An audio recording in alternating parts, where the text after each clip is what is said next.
الحمدللہ کفا وسلام علی عبادہ الذین اصطفیٰ اما بعد فاعوذ باللہ من الشیطان الرجیم بسم اللہ الرحمن الرحیم وَلِلَّهِ عَلَى النَّاسِ حِجُّ الْبَيْتِ مَنِ اسْتَطَاعَ إِلَيْهِ سَبِيلًا صدق اللہ العظیم وقال رسول اللہ صلی اللہ علیہ وسلم من احیا سنتی فقد احبنی ومن احبنی کان معی فی الجنہ او کما قال علیہ الصلوۃ والسلام۔ میرے بھائیوں، محترم بزرگوں اور دوستوں، حضور اکرم صلی اللہ علیہ وسلم کی سیرت طیبہ سے متعلق مستقل بات چل رہی ہے۔ آپ علیہ الصلوۃ والسلام کے وہ تمام سال جو ہجرت کے بعد کے ہیں اور جو ہجرت سے پہلے کے ہیں، ان کا تذکرہ ہوا۔ انہی سالوں میں ایک سال جس کو سن 10 ہجری کہا جاتا ہے، اس کا تذکرہ چل رہا ہے۔ سن 10 کے اندر بہت سے اہم واقعات ہوئے، لیکن ایک بہت اہم واقعہ جو پیش آیا وہ یہ ہے کہ آپ علیہ الصلوۃ والسلام نے بنفس نفیس خود اس سال حج ادا فرمایا۔ اس حج کو حجۃ الوداع، رخصتی کا حج، آپ صحابہ سے اور اپنی امت سے رخصت ہو رہے ہیں، اس لیے اس حج کو حجۃ الوداع کہا جاتا ہے۔ اس حج کو حجۃ البلاغ، پیغام کا پہنچانے والا حج، یہ بھی اس کا نام ہے۔ آپ علیہ الصلوۃ والسلام نے صحابہ کو گواہ بنایا تھا کہ اللہ نے جس دین کو دے کر مجھے بھیجا تھا وہ دین میں نے تم تک پہنچایا نہیں پہنچایا؟ صحابہ نے کہا کہ آپ نے حق بھی ادا کر دیا، اس دین کو بھی پہنچا دیا، اس لیے اس حج کو حجۃ البلاغ بھی کہا جاتا ہے۔ اس حج کو حجۃ التمام والاسلام بھی کہا جاتا ہے، کیونکہ حج کے دوران ہی یہ آیت نازل ہوئی تھی، الیوم اکملت لکم دینکم واتممت علیکم نعمتی ورضیت لکم الاسلام دینا۔ ہم نے آپ کے دین کو کامل مکمل کر دیا۔ اس حج کو حجۃ الاسلام بھی کہا جاتا ہے، کیونکہ یہ اسلام کا سب سے پہلا حج ہے۔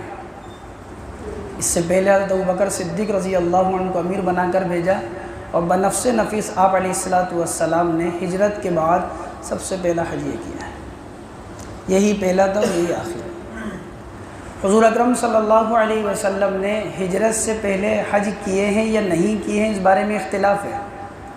حضرت جابر رضی اللہ عنہ فرماتے ہیں کہ اللہ کے نبی علیہ السلام نے ہجرت سے پہلے 2 حج کیے تھے، اور بعض مورخین نے لکھا ہے کہ ہجرت سے پہلے آپ علیہ الصلوۃ والسلام ہر سال حج کرتے تھے۔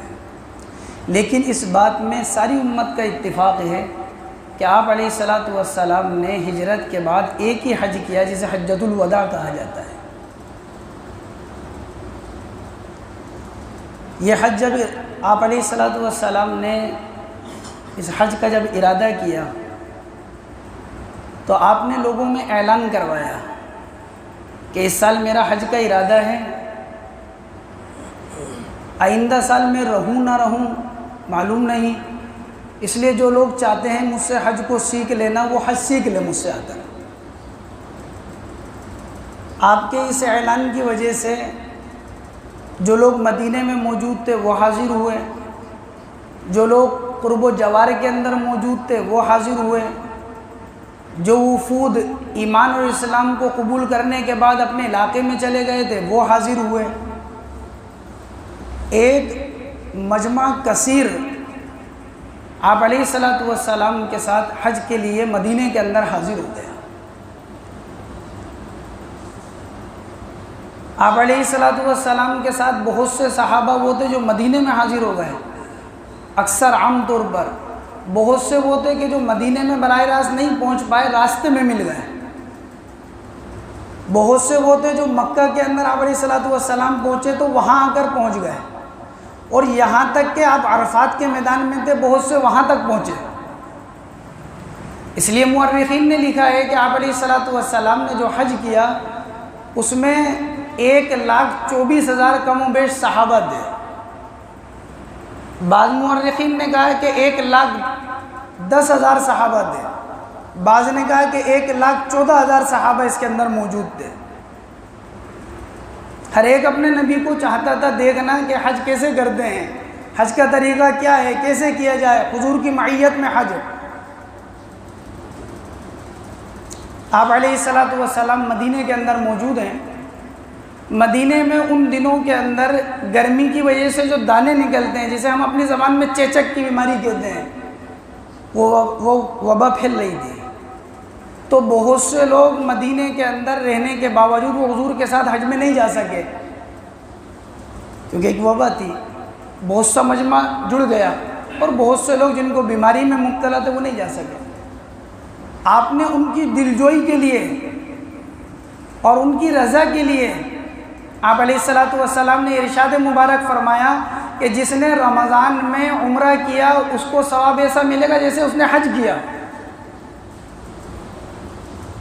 تاکہ وہ لوگ یہ نہیں سمجھیں کہ ہم تو اپنے نبی کے ساتھ حج نہیں کر پائے۔ تو آپ نے فرمایا جس نے رمضان میں عمرہ کر لیا اس کو بھی ایسا ثواب ملے گا جیسے اس نے حج کیا۔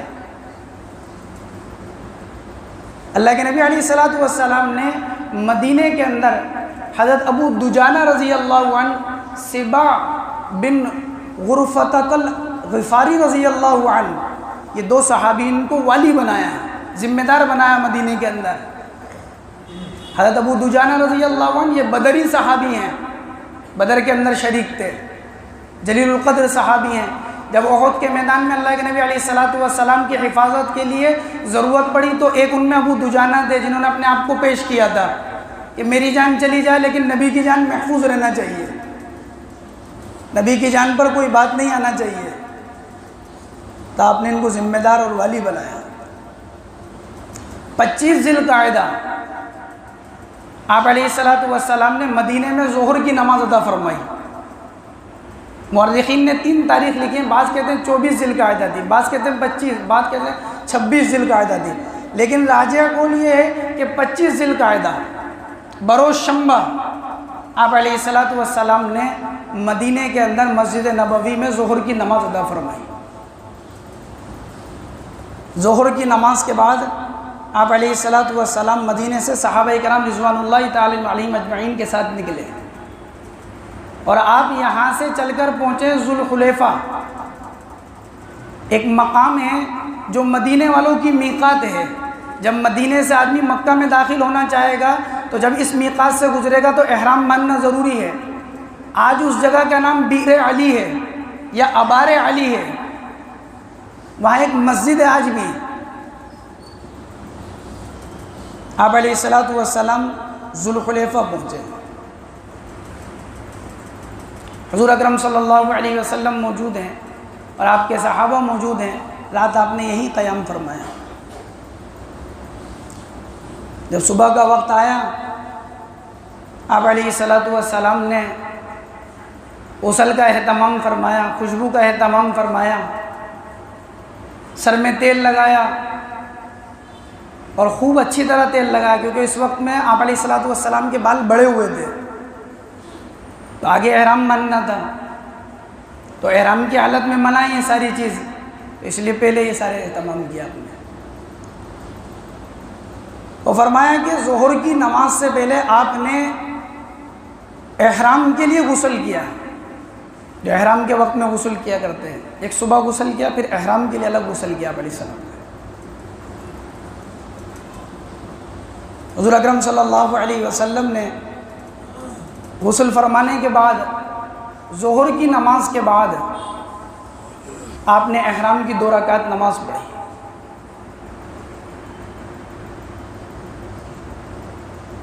آپ علیہ الصلوۃ والسلام جو مسجد تھی جس میں نماز ادا فرمائی تھی ذوالحلیفہ میں، جب آپ احرام کی چادر سے بتن کر کر اور احرام کی چادریں اوڑھ کر آپ علیہ الصلاۃ والسلام وہاں مسجد سے نکلے تو آپ علیہ الصلاۃ والسلام نے زور سے آواز میں کہا لبیک اللہم لبیک لبیک لا شریک لک لبیک ان الحمد والنعمت لک والملک لا شریک لک۔ تو جو صحابہ آس پاس موجود تھے ان کو پتہ لگ گیا کہ آپ نے احرام یہاں سے باندھا ہے۔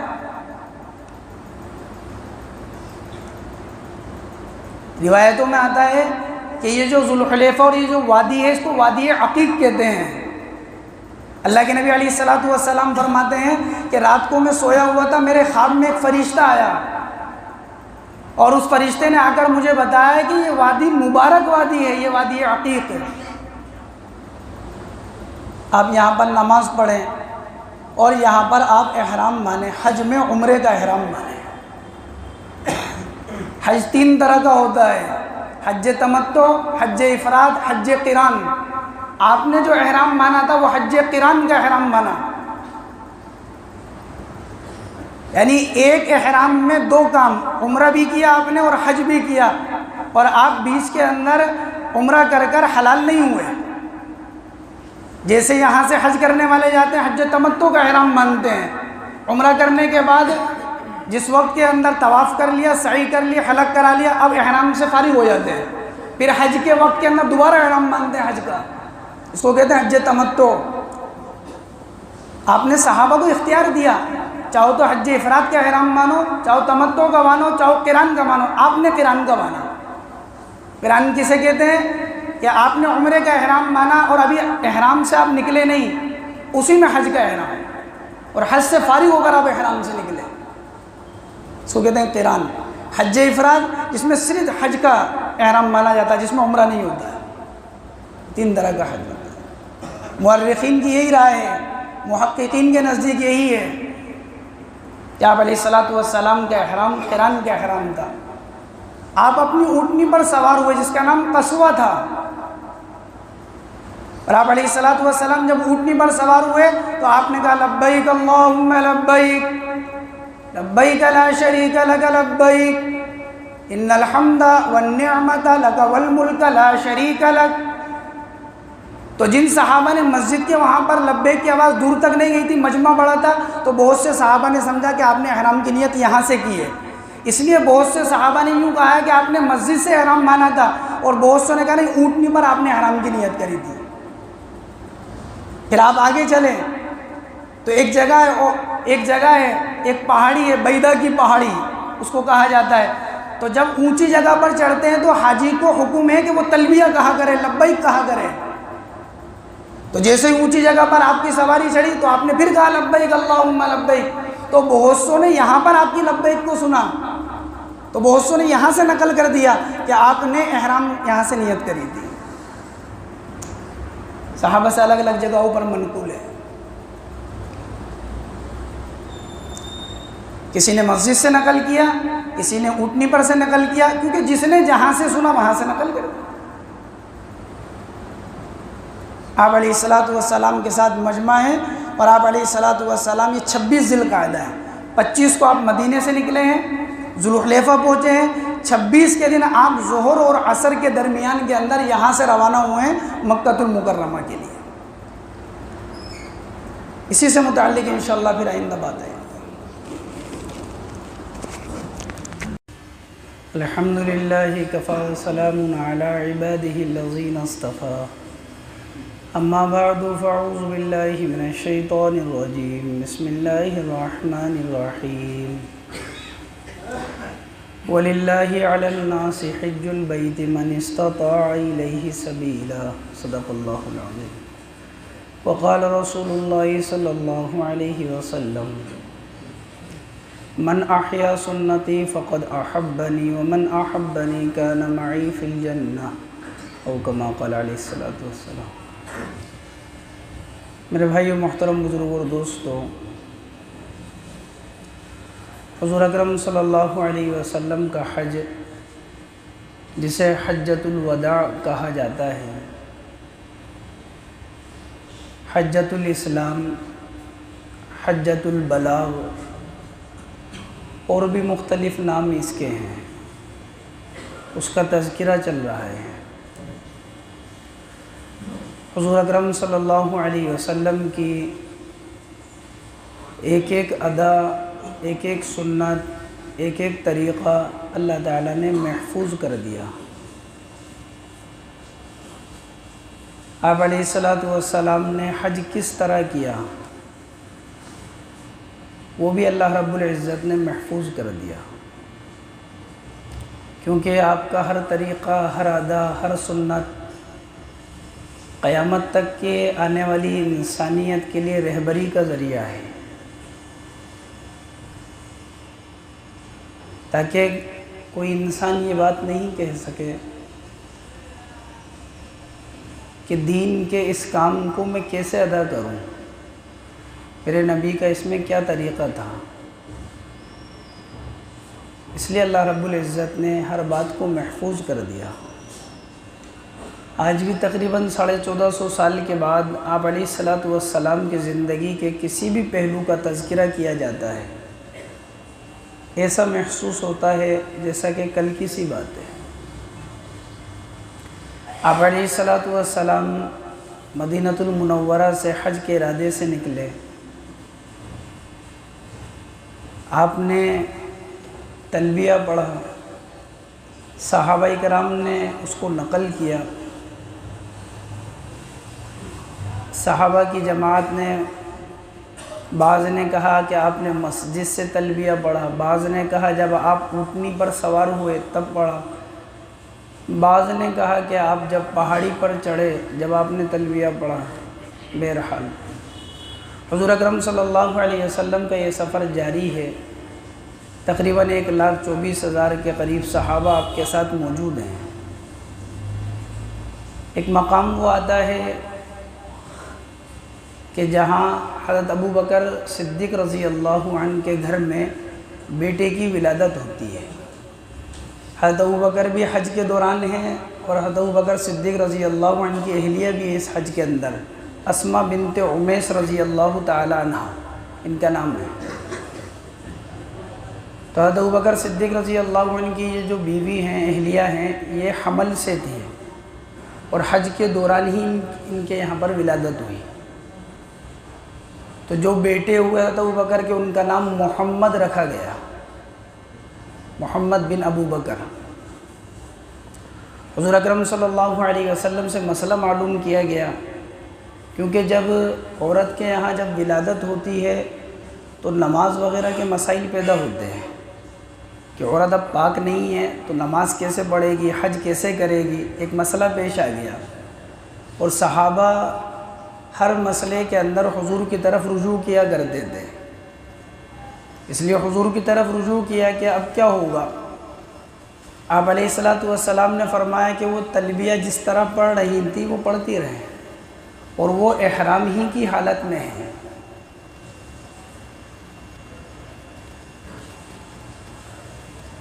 اور یہی حکم ہے کہ اگر عورت ایسے ایام کے اندر حج کے اندر جاتی ہے، حج کے لیے جاتی ہے یا عمرے کے لیے جاتی ہے کہ اس کے ناپاکی کے ایام شروع ہو جاتے ہیں، تو یہ نہیں ہے کہ وہ احرام نہیں باندھے گی، بلکہ احرام باندھے گی، کیونکہ ناپاکی کے ایام میں نماز منع ہے، طواف منع ہے، قرآن کریم کی تلاوت منع ہے۔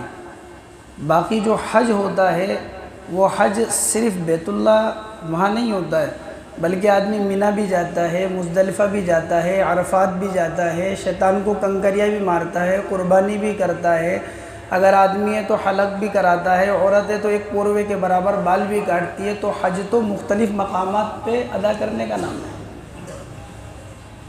رہا مسئلہ طواف کا، نماز وہ تو معاف ہے، رہا مسئلہ طواف کا کہ جب پاک ہو جائے گی تب طواف کرے گی۔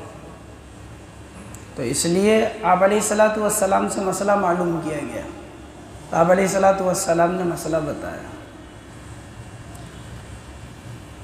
یہ سفر جاری رہا اسی طرح۔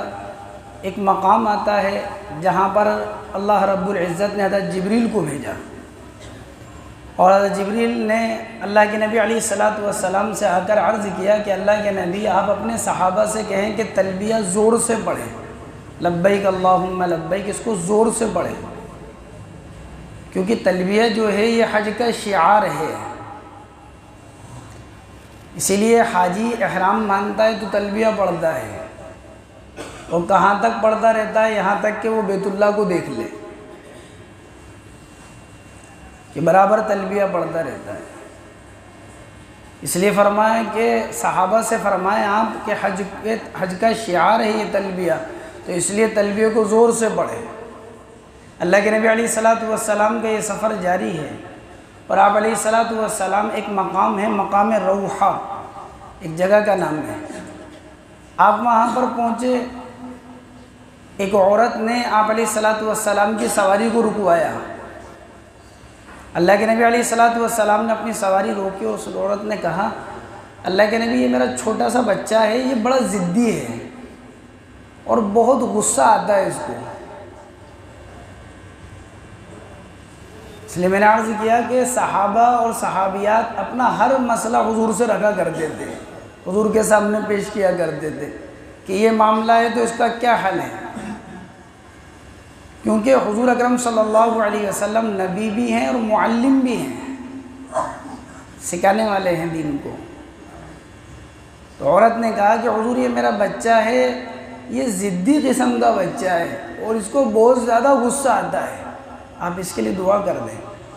آپ علیہ السلام نے اونٹنی پر ہی اللہ کے نبی علیہ السلام نے اپنے ہاتھ اٹھائے اور اس بچے کے لیے دعا کری، اور روایتوں میں آتا ہے کہ آپ نے اپنا لعاب دہن اس بچے کے منہ میں ڈالا، اور آپ نے فرمایا کہ آج کے بعد اس بچے کو کوئی ناگوار چیز پیش نہیں آئی،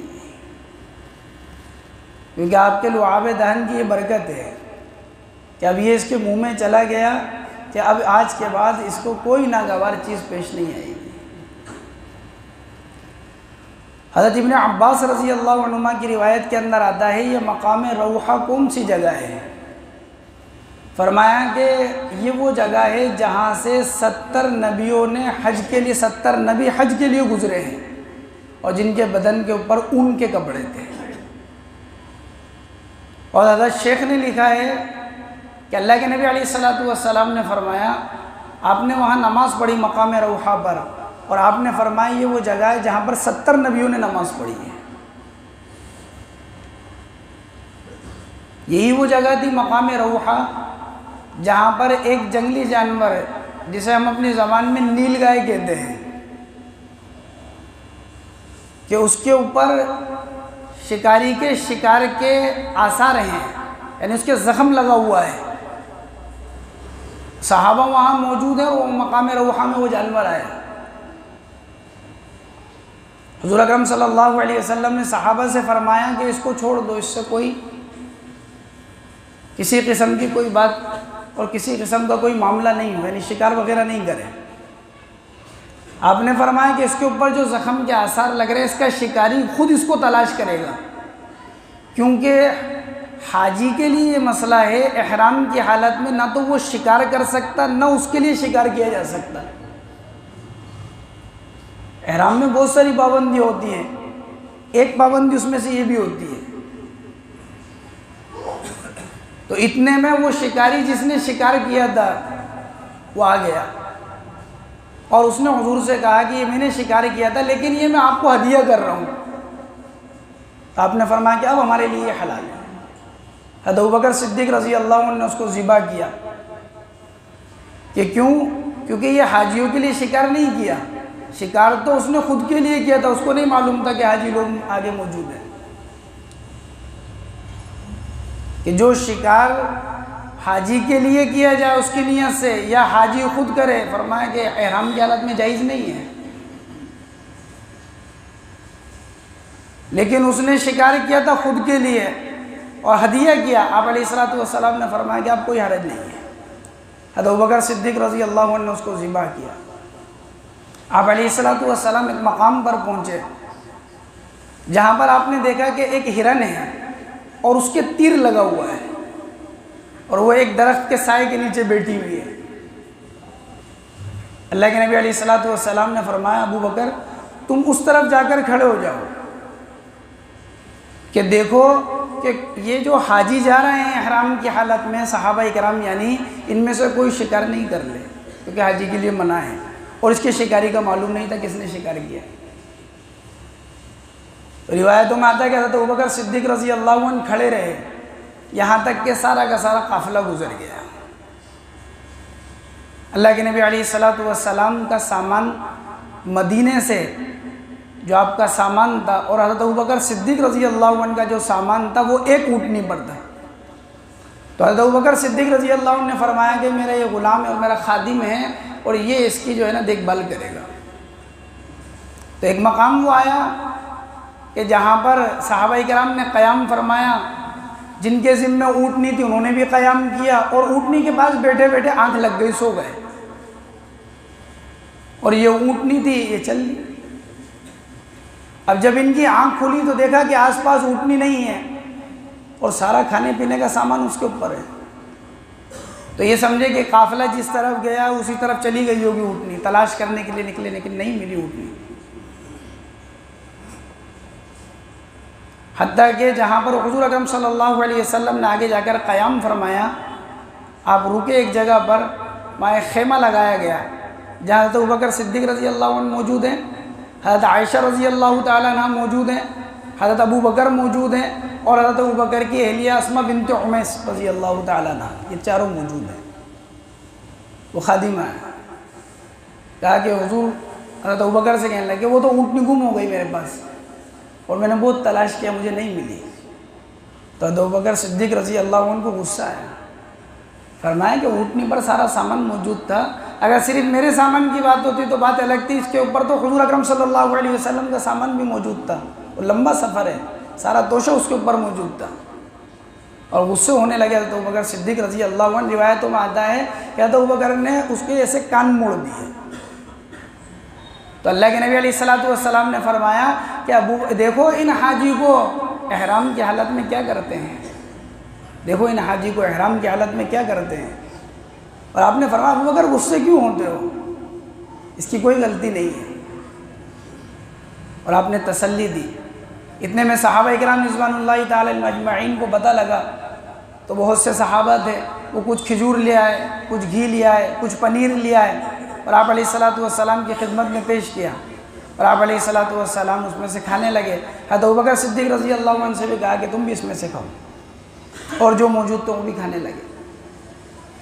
اتنے میں ایک صحابی تھے صفوان بن معطل رضی اللہ عنہ، ان کا کام یہ تھا، یہ قافلے کے پیچھے چلتے تھے اکثر و بیشتر، ان کی ذمہ داری تھی کہ قافلے کے پیچھے چلیں، کہ جب قافلہ گزر جائے تو قافلے کا جو سامان رہ جاتا تھا، کسی کا لوٹا، کسی کا پیالہ، کسی کا کیا جو سامان رہ جاتا تھا تو یہ سامان سور کر لاتے تھے۔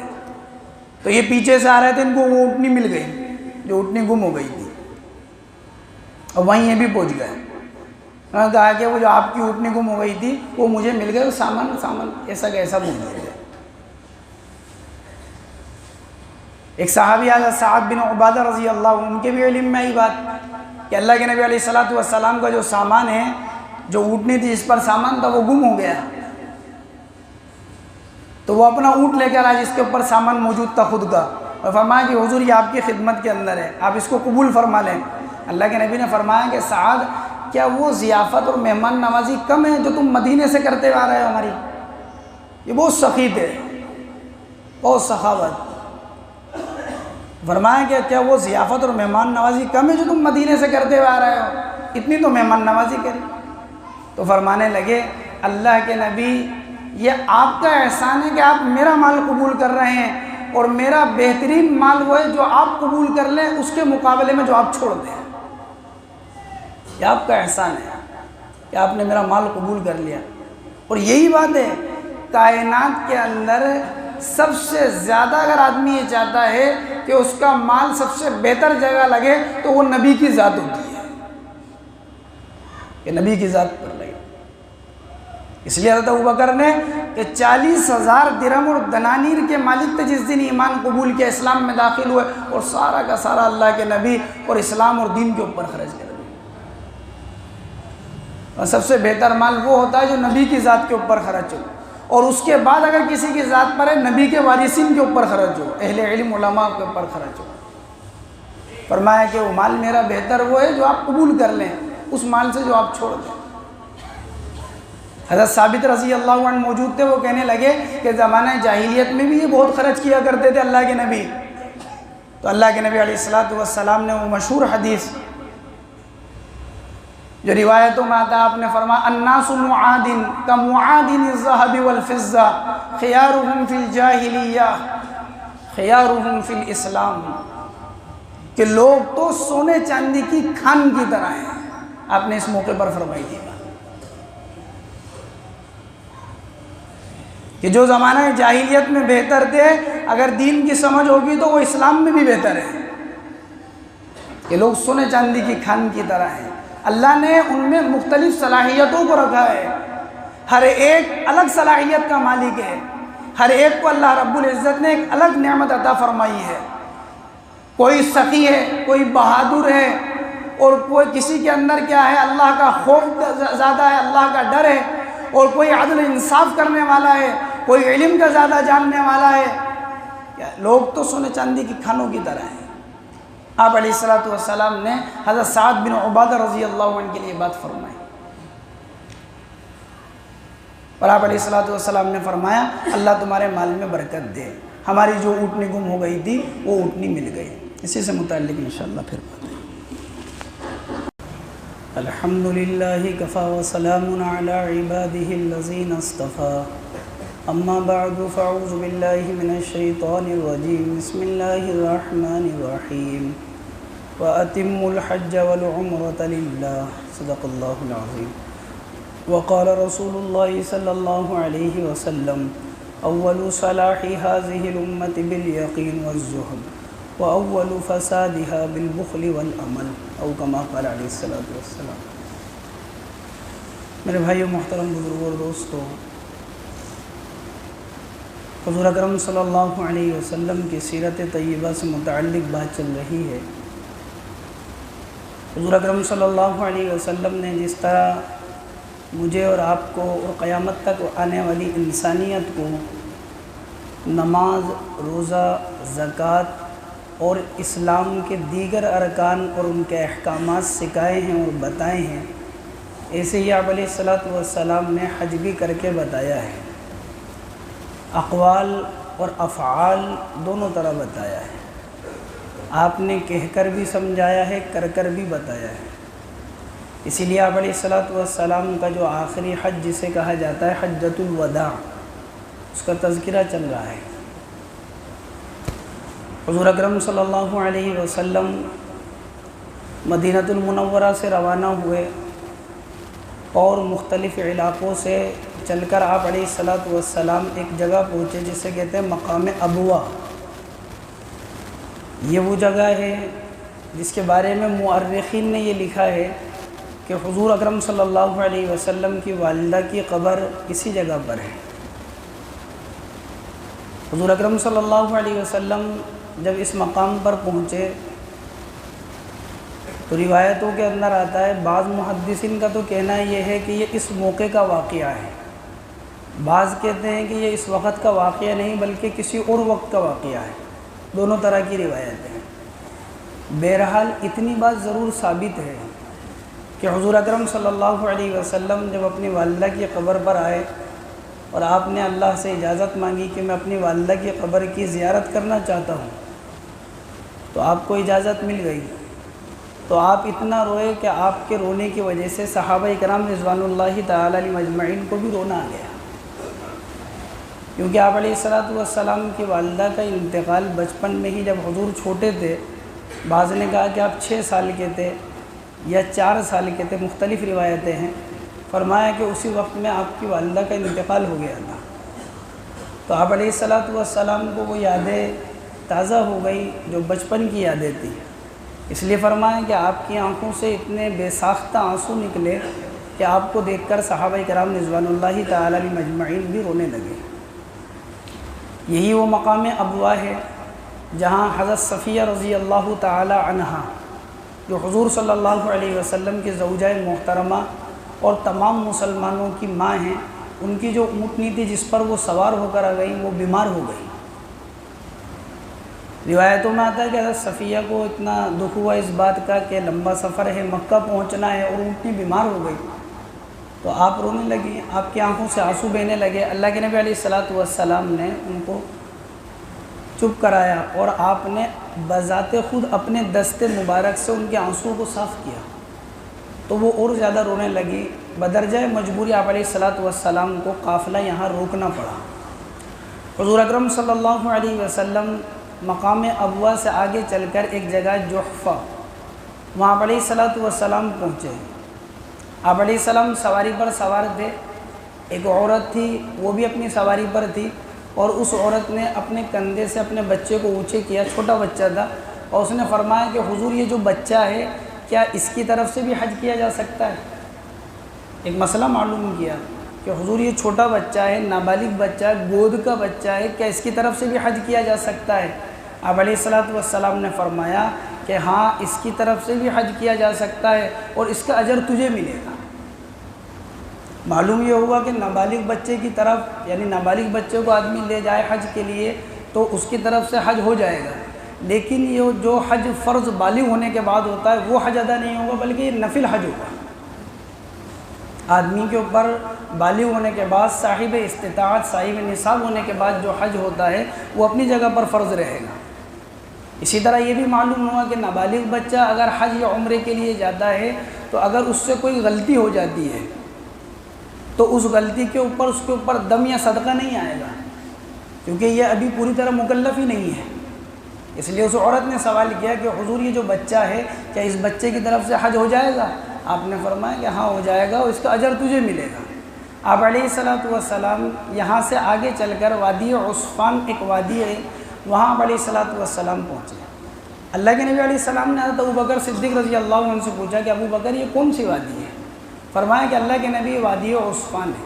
آپ نے فرمایا کہ میں دیکھ رہا ہوں حضرت ہود اور حضرت صالح علیہ الصلوۃ والسلام کو کہ کھجور کی چھال والی اونٹنی ہے جس کی لگام ہے کھجور کی چھال کی، اور وہ دونوں اس کے اوپر لبیک کہتے ہوئے بیت اللہ میں داخل ہوئے ہیں اور تلبیہ پڑھتے ہوئے جا رہے ہیں، اور میں یہ دیکھ رہا ہوں اپنی آنکھوں سے۔ آپ علیہ الصلوۃ والسلام یہاں سے آگے چلے اور یہاں سے وادی عصفان سے چل کر آپ علیہ الصلوۃ والسلام مقام صریف پہنچے، جو مکہ ہی کے قریب میں ایک جگہ ہے۔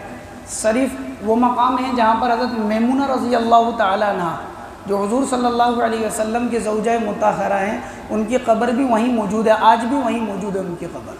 یہ صریف وہ مقام ہے۔ جب اللہ کے نبی علیہ الصلوۃ والسلام مقام صریف میں پہنچے تو حضرت عائشہ رضی اللہ تعالیٰ عنہ کے حیض کے ایام، ناپاکی کے ایام شروع ہو گئے، تو حضرت عائشہ رضی اللہ تعالیٰ عنہ فرمانے لگیں کہ میرا حج تو خراب ہو گیا۔ اللہ کے نبی علیہ السلام نے فرمایا کہ نہیں عائشہ، یہ تو ہر عورت کے ساتھ یہ مسئلہ ہے۔ فرمایا کہ تم سارے کے سارے ارکان ادا کرتی رہو سوائے بیت اللہ کے طواف کرنے کے اور نماز کے پڑھنے کے، یہ دونوں کام نہیں کرنے ہیں، باقی سارے کے سارے کام تمہیں اسی طرح کرتے رہنا ہے۔ اور آپ علیہ الصلوۃ والسلام نے ان کو تسلی دی۔ حضور اکرم صلی اللہ علیہ وسلم مقام شریف سے پہنچے، مقام ذی طویٰ ایک جگہ کا نام ہے، اور آپ علیہ الصلوۃ والسلام نے رات کا قیام یہیں فرمایا مقام ذی طویٰ کے اندر، اور صبح کو آپ علیہ الصلوۃ والسلام نے غسل فرمایا مکہ میں داخل ہونے کے لیے، بالکل مکہ کے قریب ایک مقام ہے، اور حضور اکرم صلی اللہ علیہ وسلم پھر مکہ کے اندر داخل ہوئے۔ یہ آپ علیہ الصلوۃ والسلام مدینے سے چل کر آ رہے ہیں بیت اللہ کے حج کے لیے، جسے حجۃ الوداع کہا جاتا ہے، اور یہ سارے مراحل اور یہ سارے سفر، یہ سارے واقعات آپ کے ساتھ پیش آئے، اور اس حال میں آپ مکہ کے اندر داخل ہوئے۔ جب مکہ میں داخل ہوئے آپ علیہ الصلوۃ والسلام تو سب سے پہلے بیت اللہ پہنچے، اور آپ نے وہاں پر تحیۃ المسجد ادا نہیں فرمائی، کیونکہ بیت اللہ پہنچنے کے بعد طواف کرنا گویا کہ یہی تحیۃ المسجد ہے۔ طواف وہ عبادت ہے جو ساری دنیا میں صرف وہیں ہوتی ہے۔ نماز آدمی ساری دنیا میں کہیں بھی پڑھ سکتا ہے، روزہ آدمی ساری دنیا میں کہیں بھی رکھ سکتا ہے، قربانی آدمی ساری دنیا میں کہیں بھی کر سکتا ہے، صدقہ فطر آدمی ساری دنیا میں کہیں بھی ادا کر سکتا ہے، زکوٰۃ ساری دنیا میں کہیں بھی ادا کر سکتا ہے، لیکن طواف وہ عبادت ہے جو صرف بیت اللہ ہی کا ہوگا، اور بیت اللہ ہی کا طواف ہوگا۔ بیت اللہ کے علاوہ کسی اور چیز کا طواف کرنا ناجائز حرام ہے۔ حج بیت اللہ ہی کے وہاں جا کر ہوگا، اس کے علاوہ کہیں اور جا کر نہیں ہو سکتا۔ اگر آدمی یہ سمجھتا ہے کہ 7 مرتبہ اجمیر جانے سے حج ہو جائے گا تو یہ اس کے ذہن کی خرابی ہے۔ اور اگر آدمی یہ سمجھتا ہے کہ قبر کا 7 مرتبہ طواف کرنے سے طواف ہو جائے گا تو یہ ناجائز اور حرام کام کر رہا ہے، یہ شرکیہ اعمال اور افعال کے اندر مبتلا ہے۔ جتنے بھی اولیاء اکرام، بزرگان دین، اولیاء اعظام گزرے ہیں، ان میں سے کسی نے نہیں کہا کہ ہماری قبروں کا طواف کرو یا ہمارے مزاروں کے اوپر آ کر طواف کرو، کوئی ایک بزرگ اس بات کا قائل نہیں تھا۔ اس لیے کسی بزرگان دین کے مزار پر جانے سے نہ تو حج ہوتا ہے، نہ ان کی قبروں کے طواف سے طواف ہوتا ہے۔ طواف وہ عبادت ہے جو صرف بیت اللہ کا ہوگا۔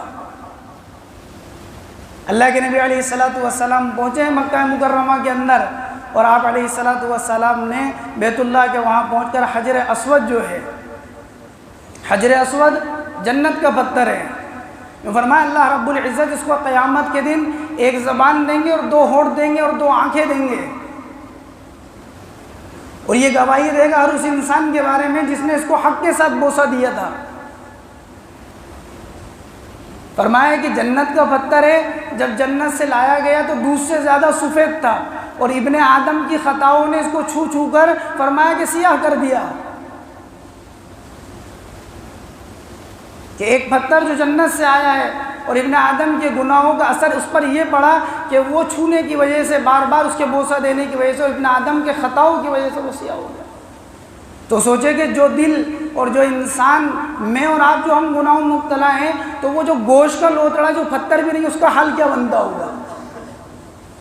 اس کے بارے میں اللہ کے نبی علیہ السلام نے فرمایا جب ابن آدم کوئی غلطی کرتا ہے اور گناہ کرتا ہے، اس کے دل پر ایک سیاہ نقطہ لگ جاتا ہے، پھر گناہ کرتا ہے، پھر نقطہ لگ جاتا ہے، پھر گناہ کرتا ہے، پھر نقطہ لگ جاتا ہے، یہاں تک کہ سارا دل کالا ہو جاتا ہے، اور خیر اور بھلائی کی باتیں اس میں اثر نہیں کرتی ہیں۔ پھر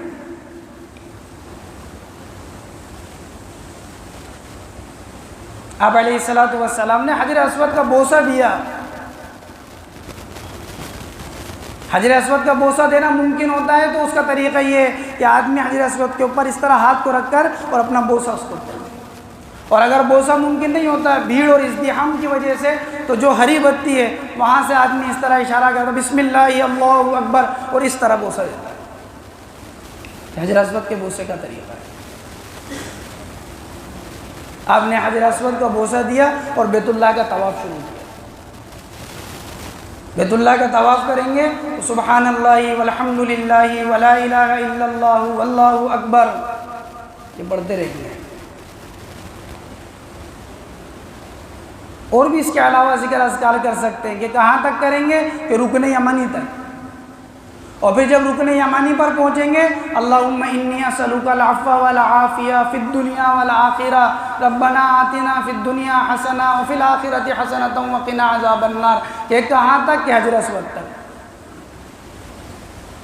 کہ حجر اسود سے وہاں تک تیسرا کلمہ پڑھیں، دیگر اذکار کریں، اور پھر رکن یمانی سے حجر اسود، یہ کونوں کے نام ہیں بیت اللہ کے، ایک کونے کا نام حجر اسود ہے، ایک کا رکن یمانی ہے، ایک کا رکن عراقی، ایک کا رکن شمالی ہے، یہ 4 کونے ہیں بیت اللہ کے۔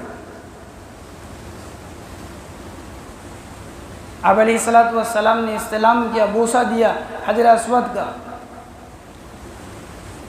3 چکروں کے اندر رمل کیا اور 7 چکروں میں اجتباع کیا۔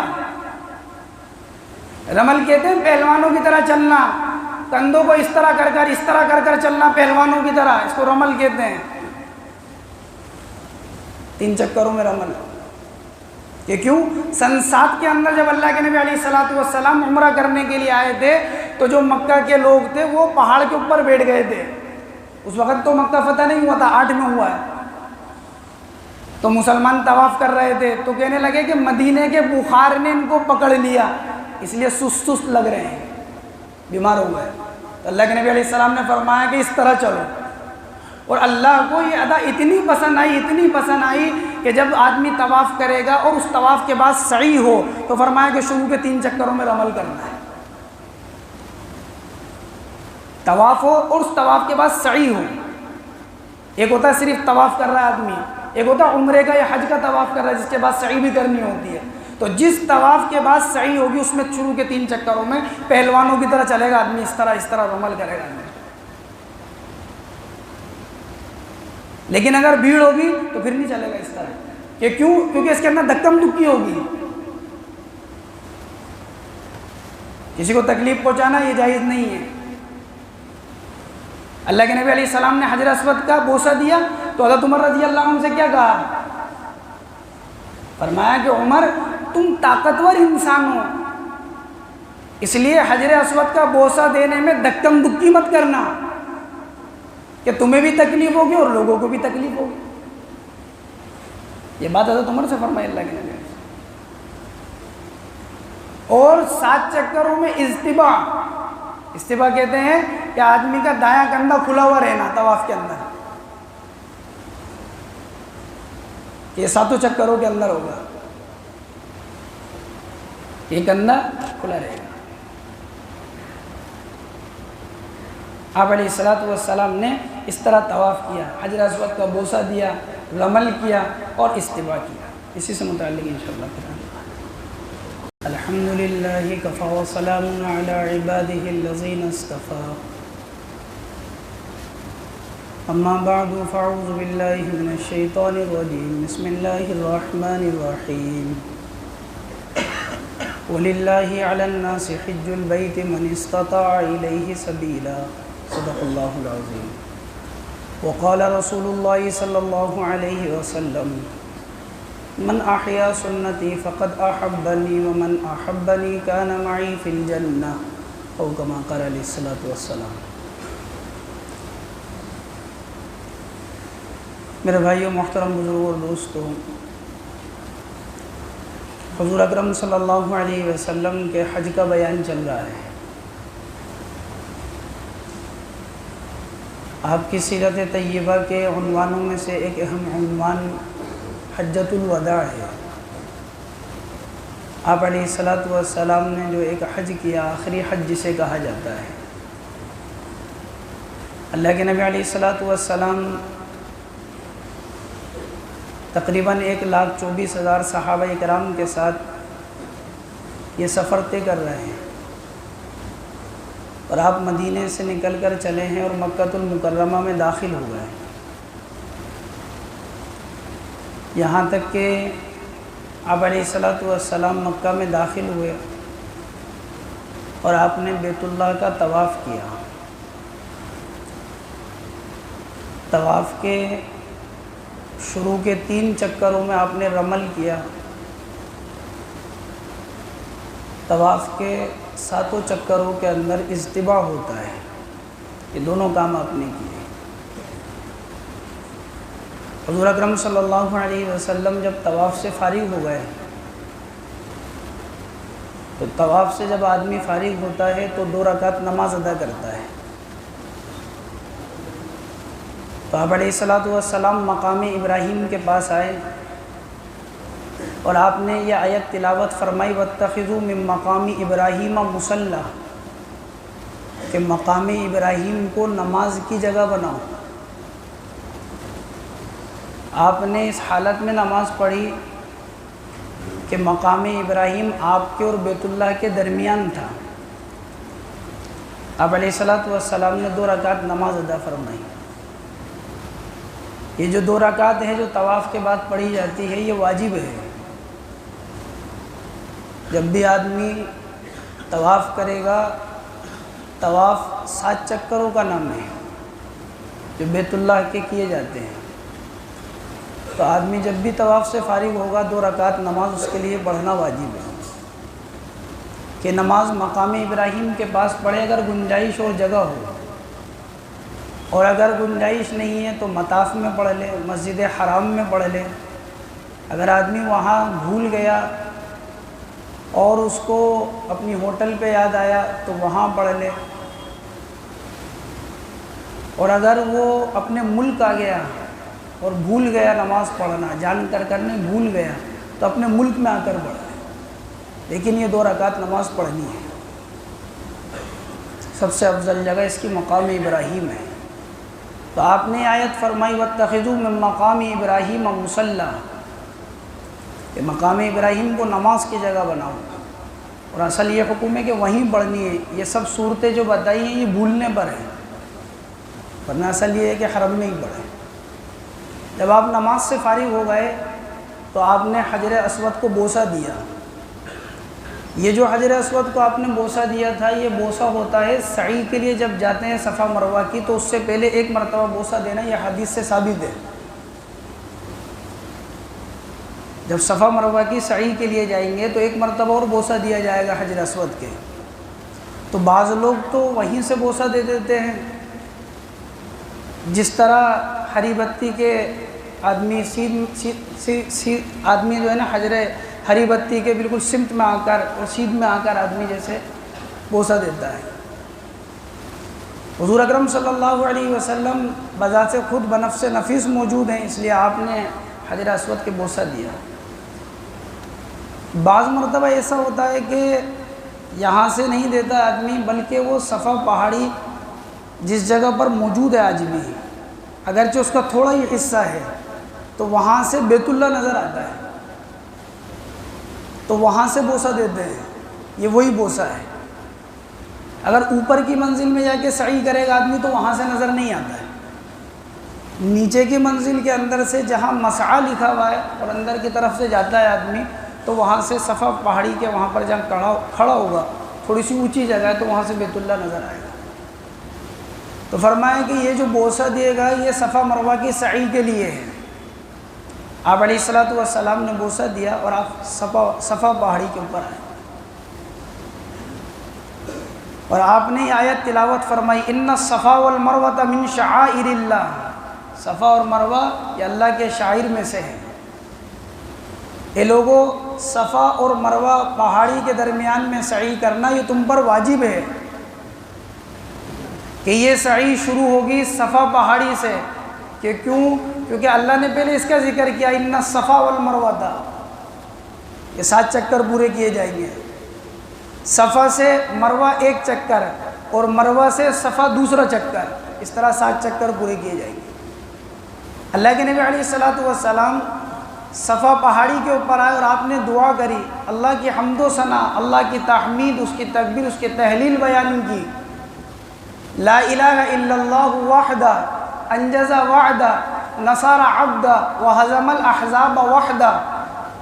آپ نے ان الفاظوں میں اللہ کی تعریف کی کہ اللہ کے علاوہ کوئی معبود نہیں ہے، اللہ اپنی وحدانیت کے اندر تنہا تنہا ہے، ان کا کوئی شریک نہیں ہے۔ اللہ نے اپنے وعدے کو پورا کر کر دکھا دیا، اپنے بندے کی اللہ نے مدد کر کر دکھائی۔ وَهَزَمَ الْأَحْزَابَ وَحْدَهُ، اور دشمنوں کے لشکروں کو اللہ نے خود بھگا دیا۔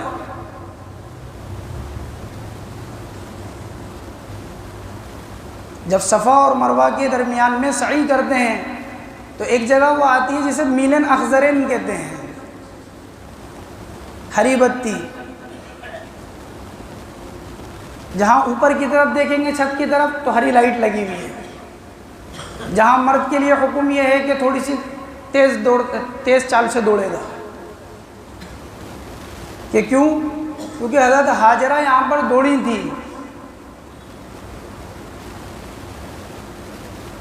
حضرت اسماعیل بیت اللہ کے پاس میں ان کو چھوڑ کر گئی، تو کبھی صفا پہاڑی پر جاتی تھی، کبھی مروہ پہاڑی پر جاتی تھی، کہ کوئی قافلہ نظر آ جائے، اور اس جگہ سے دوڑتی تھی۔ تو اللہ کو یہ ادا اتنی پسند آئی کہ جب حاجی حج کے لیے جاتا ہے یا عمرہ کرنے والا عمرہ کرنے کے لیے جاتا ہے تو اس کو آج بھی یہ حکم ہے کہ مرد اس جگہ پر دوڑیں گے۔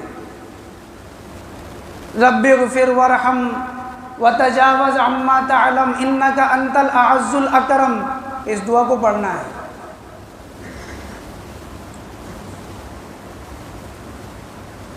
اور صفا اور مروہ کے درمیان میں باقی جگہ میں چوتھے کلمے کا ورد خاص طور پر کریں، باقی کوئی بھی ذکر کر سکتا ہے۔ جب اللہ کے نبی علیہ الصلوۃ والسلام مروہ پہاڑی پر پہنچے تو آپ نے پھر یہی کیا، اللہ سے دعا کری، حمد و ثنا، تحمید اور تحلیل بیان کی اللہ کی، حتیٰ کہ آپ نے 7 چکر پورے کیے۔ آپ نے فرمایا کہ جو لوگ اپنے ساتھ جانور لائے ہیں وہ تو اپنے احرام کو نہیں کھولیں گے، کیونکہ ان کا یہ احرام یہ کھلے گا حج کے بعد۔ ابھی عمرہ کیا ہے، پھر حج کریں گے، پھر اس کے بعد جانور کی قربانی کریں گے، اس کو قران کہتے ہیں، حج کی ایک قسم ہے۔ اور جو نہیں لائے ہیں وہ اپنے بال وغیرہ بنوا کر یعنی حلق وغیرہ کروا کر وہ اپنا احرام کھول دیں، جیسے ہم لوگ کرتے ہیں حج تمتع۔ آپ علیہ الصلوۃ والسلام پھر اپنے خیمے پر آ گئے، تو عمرہ مکمل ہو چکا، آپ ابھی احرام کی حالت میں ہیں۔ 8 تاریخ جسے یوم الترویہ کہا جاتا ہے، اللہ کے نبی علیہ الصلوۃ والسلام چاش کے وقت کے اندر آپ مینا کے لیے روانہ ہوئے۔ فی زمانینا 7 تاریخ کی شام کو بھی لے جاتے ہیں حاجیوں کو مینا کے لیے، جیسی حکومت کو سہولت ہوتی ہے اس طرح کرتے ہیں، کیونکہ اس زمانے میں 1,24,000 تھے، 8 لاکھوں کی تعداد میں ہوتے ہیں۔ حضور اکرم صلی اللہ علیہ وسلم 8 تاریخ کو گئے چاش کے وقت کے اندر، اور آپ نے یہاں پر 5 نمازیں ادا فرمائی۔ 8 تاریخ کو ظہر کی نماز آپ نے یہاں ادا فرمائی، عصر، مغرب، عشاء اور فجر کی نماز، 9 تاریخ کی فجر کی نماز۔ 8 تاریخ کو مینا میں آپ نے قیام فرمایا، دعا اور ذکر کے اندر آپ علیہ الصلوۃ والسلام مشغول رہے۔ سورہ مرسلات قرآن کریم کی ایک سورت ہے، وہ اسی رات کے اندر نازل ہوئی۔ 9ویں تاریخ جسے یوم عرفہ کہتے ہیں، یوم عرفہ کو یوم عرفہ اس لیے کہتے ہیں، یہ عرفات کا میدان ہے، اس کو عرفہ اس لیے کہتے ہیں کہ حضرت آدم علیہ السلام اور حضرت حوا جب دنیا کے اندر تشریف لے کر آئے تو جدا ہو گئے، تو جو ان کے ملنے کی جگہ تھی وہ عرفات کا میدان تھا، تو عرفات کے معنی آتے ہیں پہچاننا، دونوں نے ایک دوسرے سے ملے تھے، پہچانے تھے، اس لیے اس کو یوم عرفہ، عرفات کا میدان کہتے ہیں۔ اور یوم عرفہ کا مطلب 9 تاریخ۔ آپ علیہ الصلوۃ والسلام فجر کی نماز مینا میں آپ نے ادا فرمائی، اور اس کے بعد آپ علیہ الصلوۃ والسلام وہاں گئے عرفات کے میدان۔ سب سے پہلے آپ کے لیے جو خیمہ نمیرہ ایک جگہ ہے جہاں مسجد نمیرہ کے نام سے آج بھی مسجد ہے، وہاں پر آپ کا خیمہ نصب کیا گیا ہے۔ آپ خیمے کے اندر تشریف لے گئے، کچھ دیر کے بعد آپ علیہ الصلوۃ والسلام خیمے سے باہر تشریف لائے۔ آپ کی ایک اونٹنی تھی جسے قصوہ کہا جاتا تھا، آپ اس اونٹنی کے اوپر سوار ہیں، اور عرفات کے میدان کے اندر 1,24,000 صحابہ بیک وقت آپ کے سامنے موجود ہیں، ایک وقت کے اندر۔ اور آپ علیہ الصلوۃ والسلام نے وہ تاریخی خطبہ دیا جو مشہور اور معروف خطبہ ہے اس موقع کا، جسے حجۃ الوداع کا خطبہ کہا جاتا ہے۔ آپ نے فرمایا کہ لوگوں ایسا لگتا ہے کہ آئندہ سال میں تمہارے درمیان میں موجود نہیں رہوں گا، میری اور تمہاری یہ آخری ملاقات ہے، مجھے ایسا محسوس ہوتا ہے۔ آپ نے فرمایا کہ لوگوں ایک دوسرے کا جان، اس کا مال، اس کی عزت تم میں ایک دوسرے کے لیے قابل احترام ہے، کوئی کسی کا مال اس کی خوشی کے بغیر اس سے نہیں لے۔ یہ آپ نے خطبے کے اندر فرمایا۔ آپ نے فرمایا کل شیء من امر الجاہلیت موضوع، لوگوں یہ بات بھی یاد رکھنا کہ جہالت کے زمانے کی ہر رسم کہ اس کو ختم کر دیا گیا ہے، کہ اس کا کوئی وجود نہیں، کہ زمانہ جاہلیت میں جو ہو گیا، جو کر لیا وہ ہو گیا، کہ آج کے بعد جہالت اور رسم کہ اس کا خاتمہ۔ کل شیء من امر الجاہلیت موضوع وربا الجاہلیت موضوع، اور جہالت کے زمانے کے اندر جو سود کا لین دین تھا کہ آج سے وہ حرام ہے، ختم ہے وہ۔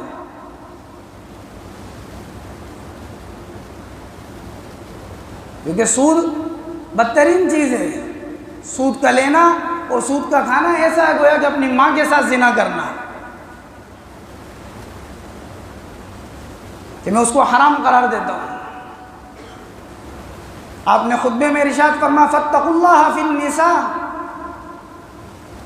لوگوں اللہ سے عورتوں کے حقوق کے بارے میں ڈرتے رہنا اور ان کے حقوق ادا کرتے رہنا۔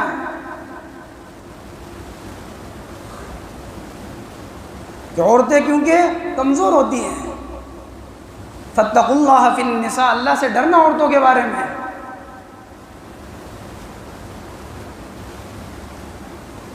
آپ نے فرمایا وقد ترکت فیکم، اور میں تمہارے درمیان کے اندر دو چیزیں چھوڑ کر جا رہا ہوں. لن تضلوا ما تمسکتم، تم کبھی بھی گمراہ نہیں ہوگے اگر تم ان کو تھامے رکھو گے. کتاب اللہ و سنت نبی، ایک اللہ کی کتاب کو تھامے رکھنا اور ایک میری سنت کو تھامے رکھنا. کہ اگر اللہ کی کتاب اور میری سنت کو تھامے رکھو گے تو کبھی بھی گمراہ نہیں ہوگے.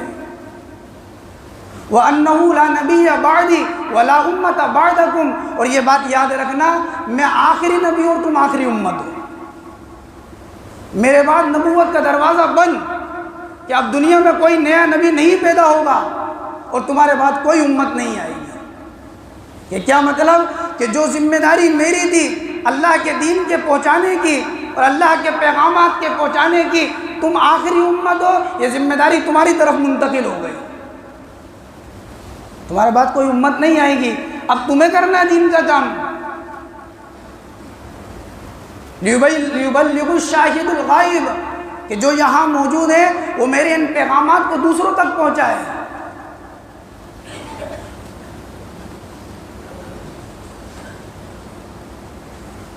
آپ نے فرمایا کہ جب اللہ قیامت کے بارے میں، قیامت کے دن میرے بارے میں تم سے سوال کریں گے، فماذا انتم قائلون،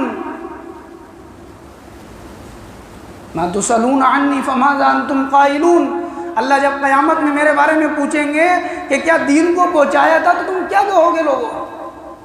فماذا انتم قائلون، تم کیا کہو گے اللہ کے سامنے میرے لیے؟ امت کو مخاطب کر رہے ہیں اور امت سے کہہ رہے ہیں کہ یہ آخری ایام ہے میرے، مجھے نہیں لگتا کہ آئندہ سال میں موجود رہوں گا. میں نے تمہارے درمیان میں 63 سالہ زندگی گزاری ہے. ما تسألون عنی فماذا انتم قائلون، اللہ کے یہاں پر قیامت میں جب میرے بارے میں پوچھا جائے گا کیا کہو گے تم مجھے بتاؤ. صحابہ نے کہا نشہد انک قد بلغت وأدیت ونصحت، کہ اللہ کے نبی ہم گواہی دیں گے کہ آپ نے اللہ کے پیغام کو پہنچا دیا، اور پہنچایا ہی نہیں بلکہ اس کا حق ادا کر دیا. قد ادیت ونصحت، آپ نے اللہ کو پیغام کو پہنچایا ہی نہیں بلکہ آپ نے اس پیغام کا حق ادا کر دیا. آپ نے آسمان کی طرف نگاہ اٹھائی اور آپ نے فرمایا اللہم اشہد اللہم اشہد اللہم اشہد، اے اللہ تو گواہ ہے نا. یہ لوگ کیا کہہ رہے ہیں؟ میری امت کیا کہہ رہی ہے؟ کہ جس پیغام کے لیے تو نے اللہ مجھے زمین کے اوپر بھیجا اور مبعوث کیا اور سارے نبیوں کا سردار بنایا اور مجھے یہ امت خیر امت دی، اے اللہ جو پیغام تو نے دیا تھا وہ یہ امت یہ کہہ رہی ہے اللہم اشہد، اللہ یہ کہہ رہے ہیں حق ادا کر دیا، اللہ تو اس پر گواہ رہنا. اللہم اشہد 3 مرتبہ علیہ السلام نے بات کی. آپ نے فرمایا اپنے صحابہ سے کہ جو یہاں پر موجود ہیں وہ غائبین تک میرے پیغامات کو اور میرے دین کو پہنچائیں. اور صحابہ نے ایسا ہی کر کے دکھایا. جو اللہ کے نبی سے پیغامات کو لیے تھے اپنے حج سے فارغ ہونے کے بعد وہ پیغامات امت تک پہنچائے. اسی سے متعلق انشاءاللہ پھر بات. الحمدللہ کفا وسلام علی عبادہ الذین اصطفیٰ. اما بعد فاعوذ باللہ من الشیطان الرجیم. بسم اللہ الرحمن الرحیم. اليوم اکملت لکم دینکم واتممت علیکم نعمتی ورضیت لکم الاسلام دینا. صدق اللہ العظیم. وقال رسول اللہ صلی اللہ علیہ وسلم کل امتی يدخلون الجنة الا من ابا. قالوا یا رسول اللہ من یأبا؟ قال من اطاعنی دخل الجنہ ومن عصانی فقد ابا، او کما قال علیہ الصلوۃ والسلام. میرے بھائیوں، محترم بزرگوں اور دوستو، حضور اکرم صلی اللہ علیہ وسلم نے جو آخری حج کیا ہے جسے حجۃ الوداع کہا جاتا ہے،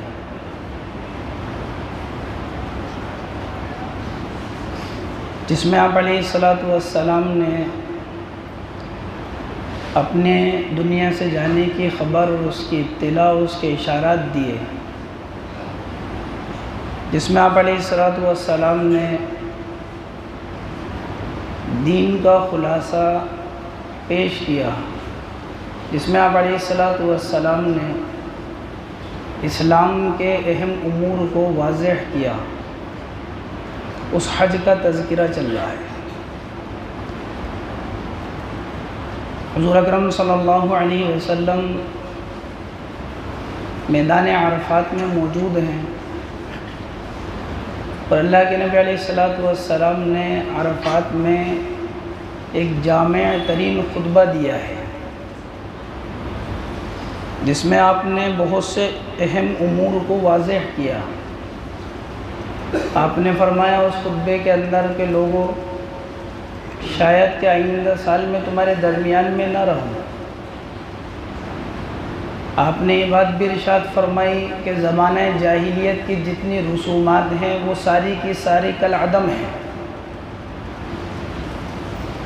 ربا، سود، آپ علیہ الصلاۃ والسلام نے فرمایا کہ وہ سارا کا سارا کالعدم ہے، ناجائز ہے، حرام ہے۔ فاتقوا اللہ فی النساء، عورتوں سے متعلق بتایا کہ ان کے بارے میں اللہ سے ڈرتے رہنا، ان کے حقوق ادا کرتے رہنا۔ میں آخری نبی ہوں، میرے بعد کوئی نبی نہیں اور تمہارے بعد کوئی امت نہیں۔ جو لوگ یہاں موجود ہیں وہ غائبین تک میرے اس پیغام کو پہنچائیں۔ اور مجمع کو مخاطب کر کر آپ نے یہ بات بھی ارشاد فرمائی کہ اللہ نے جو دین مجھے دیا تھا وہ دین میں نے تم تک پہنچایا یا نہیں پہنچایا؟ اللہ جب قیامت میں اس کے بارے میں تم سے سوال کریں گے تو تم کیا جواب دو گے؟ تو صحابہ کرام نے ایک زمان ہو کر یہ بات ارشاد فرمائی، نشہد انک قد بلغت وادیت ونصحت، کہ اللہ کے نبی آپ نے دین پہنچا بھی دیا، اس کا حق بھی ادا کر دیا۔ جب اللہ کے نبی علیہ الصلاۃ والسلام اس خطبے سے فارغ ہوئے تو حضرت بلال رضی اللہ عنہ کو حکم دیا گیا کہ اذان لگائے۔ تو حضرت بلال رضی اللہ عنہ نے اذان لگائی۔ اذان کے بعد تکبیر کہی گئی، تکبیر کے بعد ظہر کی نماز ادا کی۔ ظہر کی نماز پڑھنے کے بعد پھر دوبارہ تکبیر کہی گئی، عصر کی نماز ادا کی گئی۔ حج کے موقع پر دو جگہ ایسی ہیں جہاں پر دو نمازوں کو جمع کیا جاتا ہے۔ ایک عرفات کے میدان میں جب امام کے پیچھے نماز ادا کریں تو امام ظہر اور عصر یہ دونوں نماز ایک وقت میں پڑھاتے ہیں، ظہر کے وقت میں۔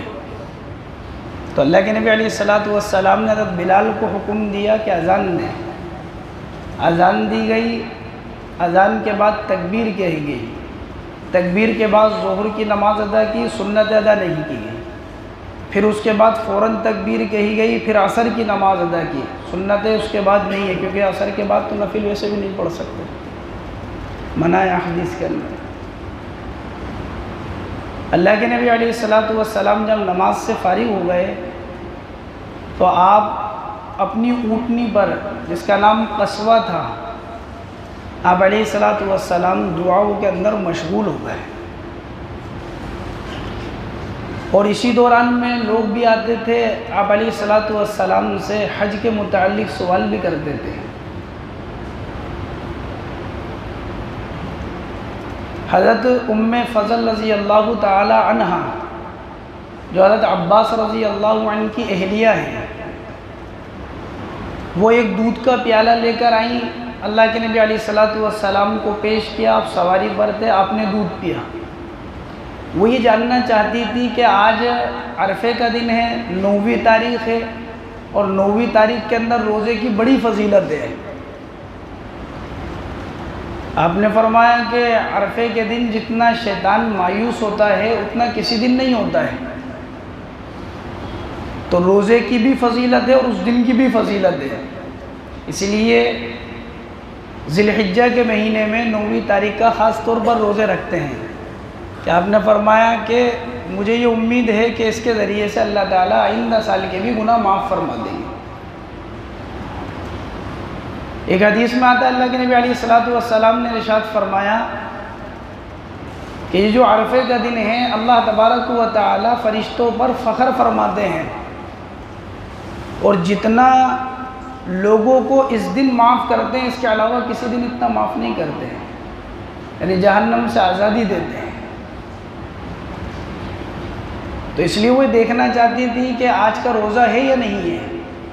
تو آپ نے اس دن روزہ نہیں رکھا تھا کیونکہ حج کے ایام چل رہے ہیں، تو اب اس دن روزہ رکھا جائے یا نہیں رکھا جائے، حاجی کے لیے کیا حکم ہے. تو اس میں ائمہ کا اختلاف ہے. حضرت امام صاحب تو یہ فرماتے ہیں کہ اگر حاجی کو اتنی قوت ہے کہ وہ روزہ بھی رکھ لے اور حج کے ارکانوں میں بھی کسی قسم کی کوئی دقت اور کوئی کمی نہیں ہو تو اس کو روزہ رکھ لینا چاہیے. لیکن اگر حج کے ارکانوں کے اندر کمی آتی ہے کیونکہ حج فرض ادا کر رہا ہے، اس میں کمی آتی ہے، اس میں ضعف آتا ہے، تو پھر روزہ چھوڑ دینا چاہیے. آپ علیہ الصلوۃ والسلام نے دودھ پی کر یہ بتایا کہ میرا آج کا روزہ نہیں ہے.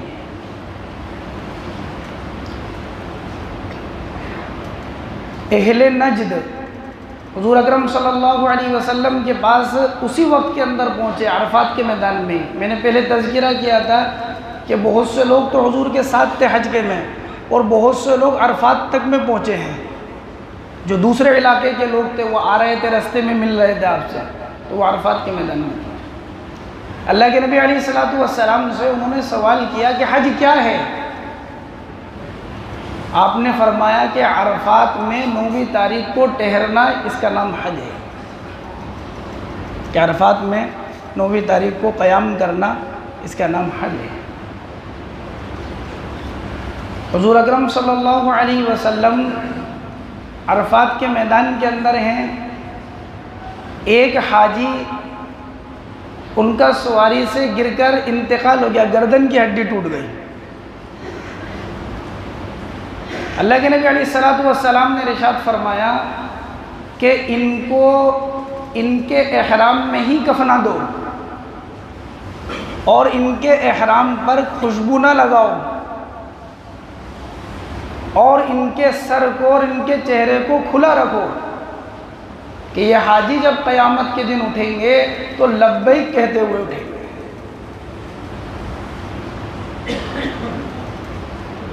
مسائل پیش آ رہے ہیں اور آپ علیہ الصلوۃ والسلام جواب دے رہے ہیں. عرفات کے میدان کے اندر آپ علیہ الصلوۃ والسلام موجود ہیں. آپ فرما رہے ہیں کہ ان کو ان کے احرام میں کفناؤ اور ان کو خوشبو نہ لگاؤ. کہ کیوں؟ کیونکہ حاجی جب احرام کی حالت میں ہوتا ہے تو اس کو خوشبو لگانے کے لیے منع ہے. اور ان کے چہرے کو اور سر کو بھی کھلا رکھو کیونکہ حاجی کے لیے یہ حکم ہوتا ہے کہ وہ نہ تو چہرہ ڈھکتا ہے اور نہ سر ڈھکتا ہے. مرد کے لیے یہ حکم ہوتا ہے. عورت سر کو تو ڈھکتی ہے لیکن چہرہ اس کا بھی کھلا رہتا ہے کہ قیامت میں جب اٹھیں گے تو اس حال کے اندر اٹھیں گے کہ یہ لبیک کہہ رہے ہیں. حضور اکرم صلی اللہ علیہ وسلم عرفات کے میدان کے اندر دعاؤں میں مشغول ہیں اور فرمایا کہ اللہ کی بارگاہ میں عاجزی اور انکساری اور دعائیں کر رہے ہیں اور حضور کی دعائیں قبول ہو رہی ہیں. اور آپ یہ دعا بھی کر رہے ہیں کہ اللہ ظالم کو تو اپنے پاس سے معاف کر دے، میری امت کے ظالم کو تو اپنے پاس سے معاف کر دے اور مظلوم جس پر ظلم کیا گیا اس کو اپنے پاس سے بدلہ دے دے. کیونکہ قیامت کے دن معاملہ یہ ہوگا کہ آدمی نے اس پر ظلم کیا اس سے بدلہ لیا جائے گا کیونکہ یہ حقوق العباد ہے. اور حقوق العباد میں تو معاملہ یہ ہے کہ ایک جانور جو سینگ والا ہے اور ایک جانور جو بغیر سینگ والا ہے کہ اس کو بھی بدلہ دلایا جائے. تو اس لیے آدمی یہ سوچے کہ حقوق العباد آدمی اللہ سے معافی چاہے اور اللہ معاف کر دیں گے، ایسا نہیں. بلکہ حقوق العباد میں جس بندے کا معاملہ ہے پہلے بندے سے معاف کرا ہے پھر اللہ سے معافی چاہے. یہ تھوڑی کہ آدمی نے کسی کا مال کھا لیا اور معافی اللہ سے مانگ رہا ہے، کسی کی زمین دبا لی اور معافی اللہ سے مانگ رہا ہے. تو حضور یہ دعا کر رہے ہیں کہ اللہ ظالم کو تو معاف فرما دے اور مظلوم کو اپنے پاس سے بدلہ دے دے، کیونکہ مظلوم کو بدلہ دینا ہے تو مظلوم کو اپنے پاس سے بدلہ دینا۔ تو کہتے ہیں کہ یہ دعا علیہ الصلوۃ والسلام کی عرفات میں قبول نہیں ہے۔ اللہ کے نبی علیہ الصلوۃ والسلام غروب آفتاب کے بعد عرفات کے میدان سے نکلے ہیں، اور آپ علیہ الصلوۃ والسلام کی سواری پر سوار حضرت اسامہ رضی اللہ عنہ، اسامہ بن زید محبوب رسول جنہیں کہا جاتا ہے، زید بن حارثہ کے بیٹے، وہی زید بن حارثہ جو مکہ کے اندر آپ علیہ الصلوۃ والسلام کی پرورش میں رہے اور کفالت میں رہے، اور والد اور چاچا لینے کے لیے آئے تو اپنے والد اور چاچا کے اوپر حضور کو ترجیح دی کہ میں حضور کے پاس رہنا زیادہ پسند کرتا ہوں۔ تو ان کے بیٹے تھے اسامہ، ان کا لقب تھا محبوب رسول، یعنی رسول کے محبوب، پسندیدہ۔ اللہ کے نبی علیہ الصلوۃ والسلام بہت زیادہ محبت کرتے تھے ان سے۔ تو اس موقع پر جب آپ علیہ الصلوۃ والسلام عرفات سے مزدلفہ کے لیے چلے ہیں تو اس موقع پر یہ سوار تھے آپ کے ساتھ، آپ کی سواری پر پیچھے تھے۔ راستے کے اندر چلے، ظہر اور عصر کی نماز آپ نے ادا کر لی عرفات کے میدان کے اندر، تو تھوڑی دور چلے تھے تو حضرت اسامہ نے کہا کہ اللہ کے نبی نماز، یعنی سورج تو غروب ہو چکا، مغرب کی نماز، آپ نے فرمایا کہ نماز سامنے ہے، یعنی مزدلفہ میں جا کر نماز پڑھیں گے۔ آپ تھوڑی آگے چلے، اللہ کے نبی علیہ الصلوۃ والسلام ایک مقام پر رکے اور آپ نے وہاں پر استنجا کیا، پیشاب کیا آپ نے۔ حضرت اسامہ رضی اللہ عنہ نے آپ کو وضو کروایا، اللہ کے نبی علیہ الصلوۃ والسلام نے وضو کیا۔ حضرت ابن عمر رضی اللہ عنہ کا یہ معمول تھا کہ جب بھی حج کے لیے جاتے اور اس راستے سے گزرتے تو یہاں پر ضرور رکتے تھے، چاہے ان کو ضرورت ہو یا نہیں ہو۔ آپ تو تقاضے کی وجہ سے، ضرورت کی وجہ سے استنجا کے لیے رکے، لیکن حضرت ابن عمر رضی اللہ عنہ کا معمول یہ تھا کہ چاہے ضرورت ہو یا نہیں ہو تب بھی رکا کرتے تھے، اور یوں فرمایا کرتے تھے کہ میں نے اللہ کے نبی علیہ الصلوۃ والسلام کو یہاں پر رکتے ہوئے دیکھا ہے، کہ جب یہاں سے گزر رہے تھے تو آپ رکے۔ حضرت اسامہ رضی اللہ عنہ نے وضو کروایا۔ عرفات ہی کے میدان کے اندر اس آیت کا بھی نزول ہوا جس کے اندر دین کے کامل اور مکمل ہونے کی بشارت دی گئی۔ الیوم اکملت لکم دینکم واتممت علیکم نعمتی ورضیت لکم الاسلام دینا۔ آج ہم نے دین اسلام کو الیوم اکملت لکم دینکم، تمہارے لیے تمہارے دین کو کامل مکمل کر دیا۔ واتممت علیکم نعمتی، اور ہماری نعمتوں کو تمہارے پر مکمل کر دیا۔ ورضیت لکم الاسلام دینا، اور ہم اسلام کو دین مان کر ہمیشہ کے لیے راضی ہو گئے۔ کہ اب اللہ کے یہاں کون سا دین چلے گا اور کون سا دین مقبول ہے؟ ان الدین عند اللہ الاسلام، کہ دین اسلام ہی محبوب ہے، یہی مانا جائے گا اور اسی کی ماننے والے ہی کامیاب ہوں گے۔ وَمَن يَبْتَغِي غَيْرَ الْإِسْلَامِ دِينًا فَلَن يُقْبَلَ مِنْهُ، اس کے علاوہ کوئی بھی راستہ اختیار کرے گا اللہ کے یہاں قابل قبول نہیں۔ یہ آیت بھی عرفات کے میدان میں نازل ہے۔ اللہ کے نبی علیہ الصلوۃ والسلام مزدلفہ کے لیے جا رہے ہیں اور راستے میں آپ نے وضو کیا۔ وضو کرنے کے بعد آپ علیہ الصلوۃ والسلام نے مزدلفہ کے لیے روانہ ہیں۔ حضرت فضل رضی اللہ عنہ جو حضرت عباس رضی اللہ عنہ کے بیٹے ہیں، انہوں نے راستے سے کنکریاں لی۔ یہ کنکریاں منی میں کام آتی ہیں جب شیطان کو کنکریاں ماری جاتی ہیں۔ مزدلفہ میں پہنچے آپ علیہ الصلوۃ والسلام، اذان دی گئی۔ بعض کتابوں میں لکھا ہے کہ ایک تکبیر کے ساتھ دو نمازیں ادا کی گئی، مغرب اور عشاء، اور بعض کتابوں میں لکھا ہے کہ دو تکبیروں کے ساتھ نماز ادا کی گئی، ایک اذان دو تکبیر، دونوں باتیں لکھی۔ کیا آپ نے مزدلفہ میں مغرب اور عشاء ان دونوں نمازوں کو جمع فرمایا۔ وہ مزدلفہ میں بھی حضور اکرم صلی اللہ علیہ وسلم سے لوگ آتے تھے اور سوال کرتے تھے۔ ایک عورت آئی،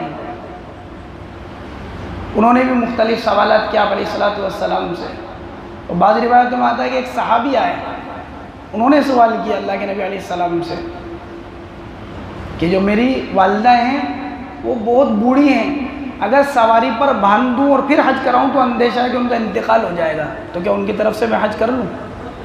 تو آپ نے فرمایا کہ اگر تمہاری والدہ پر کسی کا قرض ہوتا تو تم ادا کرتے یا نہیں کرتے؟ فرمایا کہ ادا کرتا، اور وہ ادا کرتے تو وہ ادا ہو جاتا یا نہیں ہو جاتا؟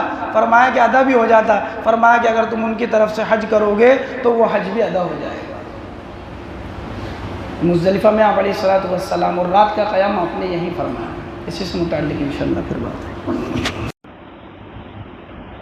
الحمد للہ کفا وسلام علی عبادہ الذین اصطفى، اما بعد فاعوذ باللہ من الشیطان الرجیم، بسم اللہ الرحمن الرحیم۔ اذا جاء نصر اللہ والفتح ورأيت الناس يدخلون في دين الله أفواجا فسبح بحمد ربك واستغفر إنه كان توابا، صدق الله العظيم۔ وقال رسول الله صلى الله عليه وسلم كل أمتي يدخلون الجنة إلا من أبى، قالوا يا رسول الله ومن يأبى؟ قال من أطاعني دخل الجنة ومن عصاني فقد أبى، او کما قال علیہ الصلوۃ والسلام۔ میرے بھائیو، محترم بزرگ اور دوستو، حضور اکرم صلی اللہ علیہ وسلم کا حج، جسے حجۃ الوداع کہا جاتا ہے، اس کا تذکرہ چل رہا ہے۔ اللہ نے اپنے نبی کی ہر ادا کو، ہر بات کو، ہر عمل کو محفوظ کر دیا تاکہ قیامت تک کے آنے والی انسانیت کے لیے رہنمائی اور رہبری ہو سکے۔ اس لیے آپ نے حج میں کیا کیا کیا، کس طرح کیا، کیا عمل کیے، کیا لوگوں کو بتایا، یہ سب محفوظ ہو گیا۔ اور یہ محفوظ صحابہ نے کیا، صحابہ کے بعد تابعین نے کیا، تابعین نے کیا، بزرگان دین نے کیا، اولیاء کرام نے کیا، سینہ بسینہ منتقل ہو کر یہاں تک پہنچا ہے۔ اس کے پیچھے محنت ہے۔ آج میں آپ کے سامنے یہ بات کر رہا ہوں، میں چلا جاؤں یا مر جاؤں گا تو میرے بعد کوئی اور یہ باتیں بتائے گا، کیونکہ یہ حضور اکرم صلی اللہ علیہ وسلم کا عمل ہے اور رہتی انسانیت تک کے لیے ہے، یہ ہمیشہ کے لیے محفوظ ہے۔ اللہ کے نبی علیہ الصلوۃ والسلام حجۃ الوداع ہے اور آپ مزدلفہ کے اندر موجود ہیں۔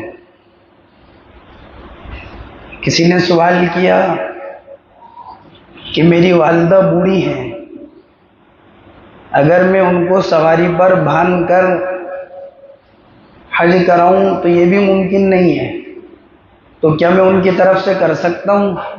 تو آپ نے فرمایا کہ اگر ان کے اوپر قرض ہوتا تو تم ادا کرتے یا نہیں؟ فرمایا کہ ادا کرتا۔ ادا کرتے تو وہ ادا ہوتا یا نہیں؟ فرمایا کہ ادا ہو جاتا۔ فرمایا کہ اسی طرح حج بھی ادا ہو جائے گا۔ اللہ کے نبی علیہ الصلوۃ والسلام مزدلفہ سے روانہ ہوئے۔ ایک وادی ہے، وادی محصر، یہ وہ وادی ہے جہاں اللہ تبارک و تعالی نے ایک ظالم بادشاہ کو ہلاک کیا تھا جس کا نام ابرہہ تھا، جو بیت اللہ کو ڈھانے کے لیے آیا تھا، اور اللہ تبارک و تعالی نے اس کو اسی جگہ پر ہلاک کیا تھا، جس کا تذکرہ اللہ رب العزت نے قرآن کریم میں ارشاد فرمایا الم تر کیف فعل ربک باصحاب الفیل، کیا آپ نے نہیں دیکھا کہ ہم نے ہاتھی والوں کے ساتھ کیا کیا، کہ ہاتھیوں پر سوار ہو کر آیا تھا۔ تو یہ عذاب کی جگہ ہے، تو اللہ کے نبی علیہ الصلوۃ والسلام نے اپنی سواری کو تیز کر دیا کہ کیونکہ یہ عذاب کی جگہ ہے، تو یہاں پر ٹھہرنا اور یہاں سے دھیرے چلنا یہ مناسب نہیں ہے۔ آپ نے اپنی سواری کو تیز کیا کہ عذاب کی جگہ یہاں سے آگے چل۔ اللہ کے نبی علیہ الصلوۃ والسلام مزدلفہ سے سیدھے مینا پہنچے، اور مینا میں آپ علیہ الصلوۃ والسلام سب سے پہلے جس جگہ پر پہنچے ہیں وہ ہے جمرہ عقبہ، جسے ہم کہتے ہیں بڑا شیطان، اور یہاں پر آپ نے 7 کنکریاں ماری، کیونکہ یہ جو تاریخ ہے یہ 10 تاریخ ہے، اور 10 تاریخ کو جب حاجی مینا میں پہنچتا ہے تو ایک ہی کو کنکری مارتا ہے، جمرہ عقبہ کو، بڑے شیطان کو۔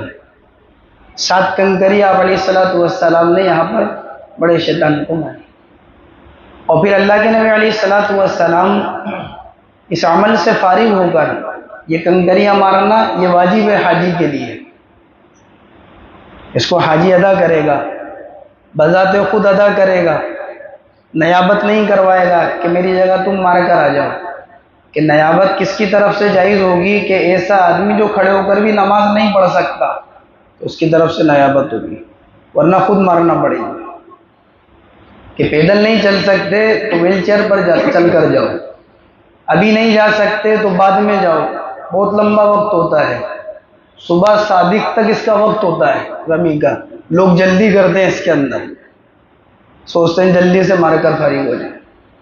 تو آپ نے رمی کری، اور آپ علیہ الصلوۃ والسلام اپنے خیمے میں چلے گئے، اور پھر خیمے میں سے نکل کر آپ نے تھوڑی دیر بعد مینا کے اندر صحابہ کرام کو خطبہ دیا، اور اس خطبے کے اندر بھی اسی طرح کے الفاظ تھے جو آپ نے عرفات کے میدان میں خطبہ دیا تھا، اور اس میں بھی وہی اشارات تھے کہ دنیا سے جانے والا جیسے خطبہ دیتا ہے۔ آپ نے فرمایا کہ لوگوں تم جانتے ہو کہ تم کس مہینے میں ہو، اور کس تاریخ میں ہو، اور کس دن کے اندر ہو؟ تو کسی نے کہا کہ ہم جانتے ہیں، بہترین مہینہ ہے، اچھی تاریخ ہے، بھلا دن ہے۔ آپ نے فرمایا کہ جس طرح یہ مہینہ قابل احترام ہے، یہ دن قابل احترام ہے، یہ تاریخ قابل احترام ہے، ایسے ہی تم میں ایک دوسرے کا مال اور جان آپس میں قابل احترام ہے، اور آج نہیں قیامت تک کے لیے قابل احترام ہے۔ آپ نے فرمایا یا ایھا الناس ان ربکم واحد، اے لوگو تمہارا رب، تمہارا معبود، تمہارا خالق، تمہارا مالک وہ ایک ہے، اس کا کوئی شریک نہیں۔ ان اباکم واحد، اے لوگو تم حضرت آدم کی اولاد ہو، تمہارے والد ایک ہیں، یہ ساری انسانیت حضرت آدم کی اولاد ہے۔ الا لا فضل لعربی علی عجمی ولا لعجمی علی عربی ولا احمر علی اسود ولا اسود علی احمر ان اکرمکم عند اللہ اتقاکم۔ لوگوں میری بات غور سے سنو اور دھیان سے سنو، تم میں سے کسی عربی کو کسی غیر عربی عجمی پر کوئی فضیلت نہیں ہے، اور تم میں سے کسی عجمی کو عربی پر کوئی فضیلت نہیں ہے، تم میں سے کسی گورے کو کالے پر کوئی فضیلت نہیں ہے، تم میں سے کسی کالے کو گورے پر کوئی فضیلت نہیں ہے۔ ان اکرمکم عند اللہ اتقاکم، یہ بات یاد رکھنا، اللہ کے نزدیک تم میں سب سے زیادہ بہتر وہ ہے جو سب سے زیادہ اللہ سے ڈرنے والا ہے۔ کہ اللہ تمہارے رنگ، تمہاری نسل، تمہاری شکل، تمہارے خاندان یہ نہیں دیکھیں گے، کہ اللہ یہ دیکھیں گے تم میں سب سے زیادہ متقی کون ہے۔ اسی لیے حدیث میں فرمایا ان اللہ لا ينظر الى صورکم واموالکم ولكن ينظر الى قلوبکم واعمالکم، اللہ تمہاری صورتوں کو اور تمہارے مال کو نہیں دیکھتے، اللہ تو تمہارے دل اور اعمال کو دیکھتے۔ آپ نے خطبہ دیا اور خطبے میں فرمایا کہ لوگوں حوض کوثر پر میری اور تمہاری ملاقات ہوگی، تم اپنے نامہ اعمال کو خراب کر کر مجھے دوسرے نبیوں کے سامنے رسوا مت کرنا ہو، کہ اپنی زندگی صحیح رخ پر گزار کر آنا، کہ تمہارے نامہ اعمال وہاں دیکھے جائیں تو ایسا نہیں ہو کہ مجھے شرمندگی ہو، اور میں تمہاری کثرت کے اوپر قیامت کے دن فخر کروں گا۔ اور بھی آپ علیہ الصلوۃ والسلام نے الفاظ ارشاد فرمائے، جب آپ خطبے سے فارغ ہو گئے تو آپ علیہ الصلوۃ والسلام نے قربانی کی اپنے دستے مبارک سے، 100 اونٹ تھے جو یمن سے لائے گئے تھے، حضرت علی رضی اللہ عنہ لائے تھے، جس میں 63 اونٹ آپ نے اپنے ہاتھ مبارک سے ذبح کیے۔ کیوں؟ کیونکہ آپ کی زندگی 63 سالہ تھی، ہر سال کے مقابلے میں 1 اونٹ ذبح کی، اور 37 اونٹ حضرت علی رضی اللہ عنہ نے ذبح کیے۔ اللہ کے نبی علیہ السلام نے فرمایا کہ علی، ان سب اونٹ میں سے تھوڑا تھوڑا گوشت لے کر ایک ہنڈی میں اس کو ابالو اور اس کا شوربہ مجھے میرے پاس لاؤ۔ اور ایسا ہی کیا گیا کہ سب اونٹوں کا تھوڑا تھوڑا گوشت لے کر ایک ہنڈی میں ابالا گیا تاکہ سب اونٹوں میں سے حصہ ہو جائے، اور آپ نے اس شوربے کو نوش فرمایا۔ مینا کے اندر رمی کرنا ایک کام، رمی کے بعد قربانی یہ دوسرا کام، تیسرا کام حلق کرانا۔ اللہ کے نبی علیہ الصلوۃ والسلام کے ایک صحابی حضرت معمر یا حضرت فراش رضی اللہ عنہ، 2 صحابیوں کے نام آتے ہیں۔ آپ نے حجامت بنوائی، ناخن تراشے آپ علیہ السلام نے، لبیں بنوائی، اور یہ جو بال تھے سر مبارک کے اور ناخن تھے، یہ صحابہ کے درمیان میں تقسیم ہو گئے۔ آج دنیا میں کہیں بھی اگر حضور کے بال پائے جاتے ہیں تو وہی بال ہے جو تقسیم ہوئے، اور یہ حج کے موقع پر ایسا ہوا، برکت کے طور پر صحابہ کرام نے بھی۔ حضرت اسماء رضی اللہ تعالیٰ عنہ کے بارے میں نے پہلے بھی ذکر کیا تھا، حضور کا ایک بال تھا ان کے پاس، مدینے میں کوئی بھی بیمار ہو جاتا تھا تو پانی کے پیالے کے اندر اس بال کو ڈال کے واپس نکال کر اپنے پاس رکھ لیتی تھی، اور وہ پانی بیمار کو پلایا جاتا، اللہ اس کو شفا دے دیتا۔ مشکات شریف کی روایت ہے۔ آپ علیہ الصلوۃ والسلام کے بال مبارک اور ناخن تراشے گئے۔ اللہ کے نبی علیہ الصلوۃ والسلام نے کہ اب حاجی جو ہے اس نے حلق کرا لیا، اب حلال ہو گیا، سوائے بیوی کے سب چیزیں حلال ہو گئی اس کے۔ اللہ کے نبی علیہ السلام نے سلا ہوا، آپ نے چادریں وغیرہ پہنی، خوشبو لگائی آپ علیہ الصلوۃ والسلام نے، کیونکہ رمی بھی ہو گئی، قربانی بھی، حلق، کہ اب نمبر کس کا ہے کہ طواف زیارت کا۔ اللہ کے نبی علیہ الصلوۃ والسلام یہاں سے چلے۔ بعض روایتوں سے تو معلوم ہوتا ہے کہ آپ نے ظہر کی نماز مکہ میں پڑھی، بعض سے معلوم ہوتا ہے کہ آپ نے واپس مینا میں آ کر پڑھی۔ اب یہاں سے چلے طواف زیارت کے لیے بیت اللہ۔ طواف زیارت کرنا چاہتے تھے کہ آپ علیہ الصلوۃ والسلام دیکھ رہے ہیں صحابہ کسی کا انتظار کر رہے ہیں۔ طواف زیارت میں تھوڑی تاخیر ہوئی، حضور رکے ہوئے ہیں، تو دیکھا کہ کس کا انتظار کر رہے ہیں اللہ کے نبی، تو ایک صحابی آئے حضرت اسامہ رضی اللہ عنہ، حضرت زید رضی اللہ عنہ کے بیٹے، جن سے اللہ کے نبی بڑی محبت کرتے تھے۔ تو یمن کے لوگوں نے کہا کہ یہ رنگ کے اعتبار سے کالے شخص، جن کا ناک بھی چپٹا ہے، ان کی وجہ سے طواف زیارت میں حضور نے دیر کری۔ بس یہ الفاظ کے کہ ان کی وجہ سے سارا مجمع رکا۔ حضرت عروہ بن زبیر فرماتے ہیں کہ اللہ کے نبی کے وصال کے بعد جب مختلف علاقوں میں ارتداد اور کفر پھیلا، تو یہ جو کہنے والے تھے، جنہوں نے اللہ کے نبی کے ایک صحابی کے لیے بات کہہ دی تھی کہ ان کی وجہ سے دیر کری، تھوڑی سی دل کے اندر بات آ گئی، فرمایا کہ یہ سب سے پہلے یمن کے اندر ارتداد کی طرف جانے والے لوگ تھے۔ بعض نے پھر توبہ کر لی، اور بعض حضرت ابوبکر صدیق رضی اللہ عنہ نے جو جماعت بھیجی اس کے ہاتھ قتل ہو گئے۔ ایک مسلمان کی عزت، اس کی آبرو اللہ کے نزدیک کتنی قابل احترام، تھوڑی سی بات زبان سے نکل گئی کہ ان کی وجہ سے دیر ہوئی، اللہ کو اتنی ناپسند۔ فرمایا یمن کے اندر سب سے پہلے جو ارتداد پھیلا انہی لوگوں کے اندر پھیلا۔ اللہ کے نبی علیہ الصلوۃ والسلام نے طواف زیارت کیا۔ طواف زیارت سے فارغ ہونے کے بعد آپ علیہ الصلوۃ والسلام نے زمزم کے کنویں پر آئے، اور آپ نے بعض روایت میں آتا اپنے ہاتھ سے ڈول نکالا، بعد میں آتا ہے کہ صحابہ کو حکم فرمایا، اور آپ نے زمزم کو خوب پیا، اور اس موقع پر آپ نے کھڑے ہو کر زمزم پیا۔ اس کے بعد آپ علیہ الصلوۃ والسلام صفا مروہ پر چلے، صفا مروہ کی سعی کی آپ علیہ الصلوۃ والسلام نے۔ جب صفا مروہ کی سعی سے فارغ ہو گئے تو آپ واپس مینا آ گئے، کیونکہ مینا کے اندر ابھی آج کا ہی دن گزرا 10، ابھی 11 کا دن باقی ہے، 12 کا دن باقی ہے، اور 13 تک اللہ کے نبی علیہ السلام کو 13 ذی الحجہ تک، کیونکہ مینا کا عمل ابھی باقی ہے۔ کہ مینا کے اندر اور کیا عمل تھا کہ اب دوسرے دن مینا میں ایک تو قیام کرنا سنت ہے، اور دوسری چیز دوسرے دن یعنی 11 کو رمی کرنی ہے تینوں شیطانوں کی، 12 کو پھر رمی کرنی ہے تینوں شیطانوں کی۔ تو آپ نے 11 کی بھی رمی کی، 12 کی بھی رمی کی، اور پھر 13 کو بھی رمی کیا علیہ الصلوۃ والسلام نے، اور یہ تینوں دن رمی آپ نے زوال کے بعد۔ اور آپ علیہ الصلوۃ والسلام 3 دن کی رمی کرنے کے بعد، رمی یعنی شیطان کو کنکریاں مارنا، ہر شیطان کو 7 کنکریاں۔ 13 کو آپ علیہ الصلوۃ والسلام وہاں سے روانہ ہوئے مینا سے، اور ایک وادی محصب، وہاں پر آپ علیہ الصلوۃ والسلام نے آ کر قیام کیا۔ اور آپ نے یہاں پر قیام اس لیے کیا کہ ایک صحابی تھے اللہ کے نبی علیہ الصلوۃ والسلام کے آزاد کردہ غلام حضرت ابو رافع رضی اللہ عنہ، انہوں نے یہیں خیمہ لگا دیا تھا اللہ کے نبی۔ آپ نے یہاں پر 4 نمازیں ادا فرمائی، ظہر، عصر، مغرب، عشاء۔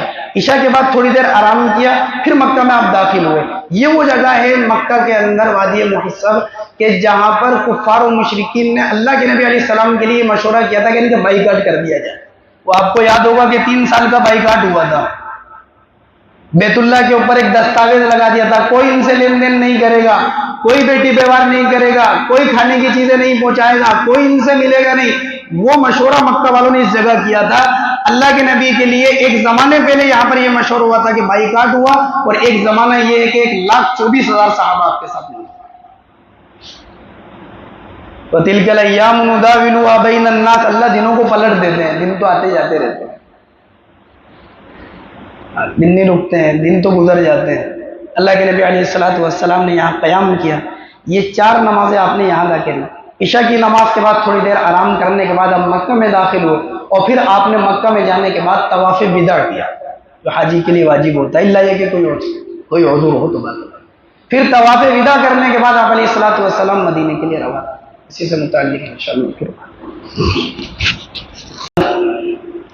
الحمد للہ کفا وسلام علی عباده الذین اصطفى، اما بعد فاعوذ باللہ من الشیطان الرجیم، بسم اللہ الرحمن الرحیم۔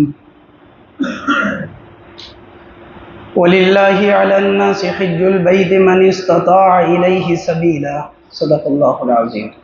وقال رسول اللہ صلی اللہ علیہ وسلم، المؤمنون هينون لينون كالجمل الآنف، إن قيد إن قاد وإن أنيخ على صخرة استناخ، كما قال علیہ الصلوۃ والسلام۔ میرے بھائیوں، محترم بزرگوں، دوستوں،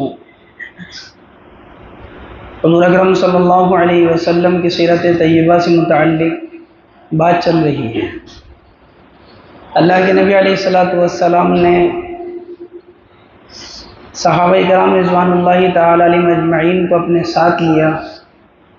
تقریباً 1,24,000 صحابہ آپ کے ساتھ ہیں، اور آپ نے ان کو لے کر حج فرمایا۔ اللہ کے نبی علیہ الصلوۃ والسلام نے حج کے اندر صحابہ کرام رضوان اللہ تعالی علیہم اجمعین کو حج کے احکامات، زندگی گزارنے کے اصول، زندگی گزارنے کے طریقے، عورتوں سے متعلق خاص ہدایات، اور بھی آپ علیہ الصلوۃ والسلام نے امت کو بہت سی امانتیں سپرد کی۔ خاص امانتوں میں ایک یہ بھی ہے کہ اپنے پیغام کو، شریعت کو، دین کو آگے تک پہنچانا۔ صحابہ کو ذمہ داری دی آپ علیہ الصلوۃ والسلام نے، اور یہ ذمہ داری منتقل ہو کر سینہ بسینہ صحابہ سے لے کر آج تک ہر دور کے اندر چل رہی ہے۔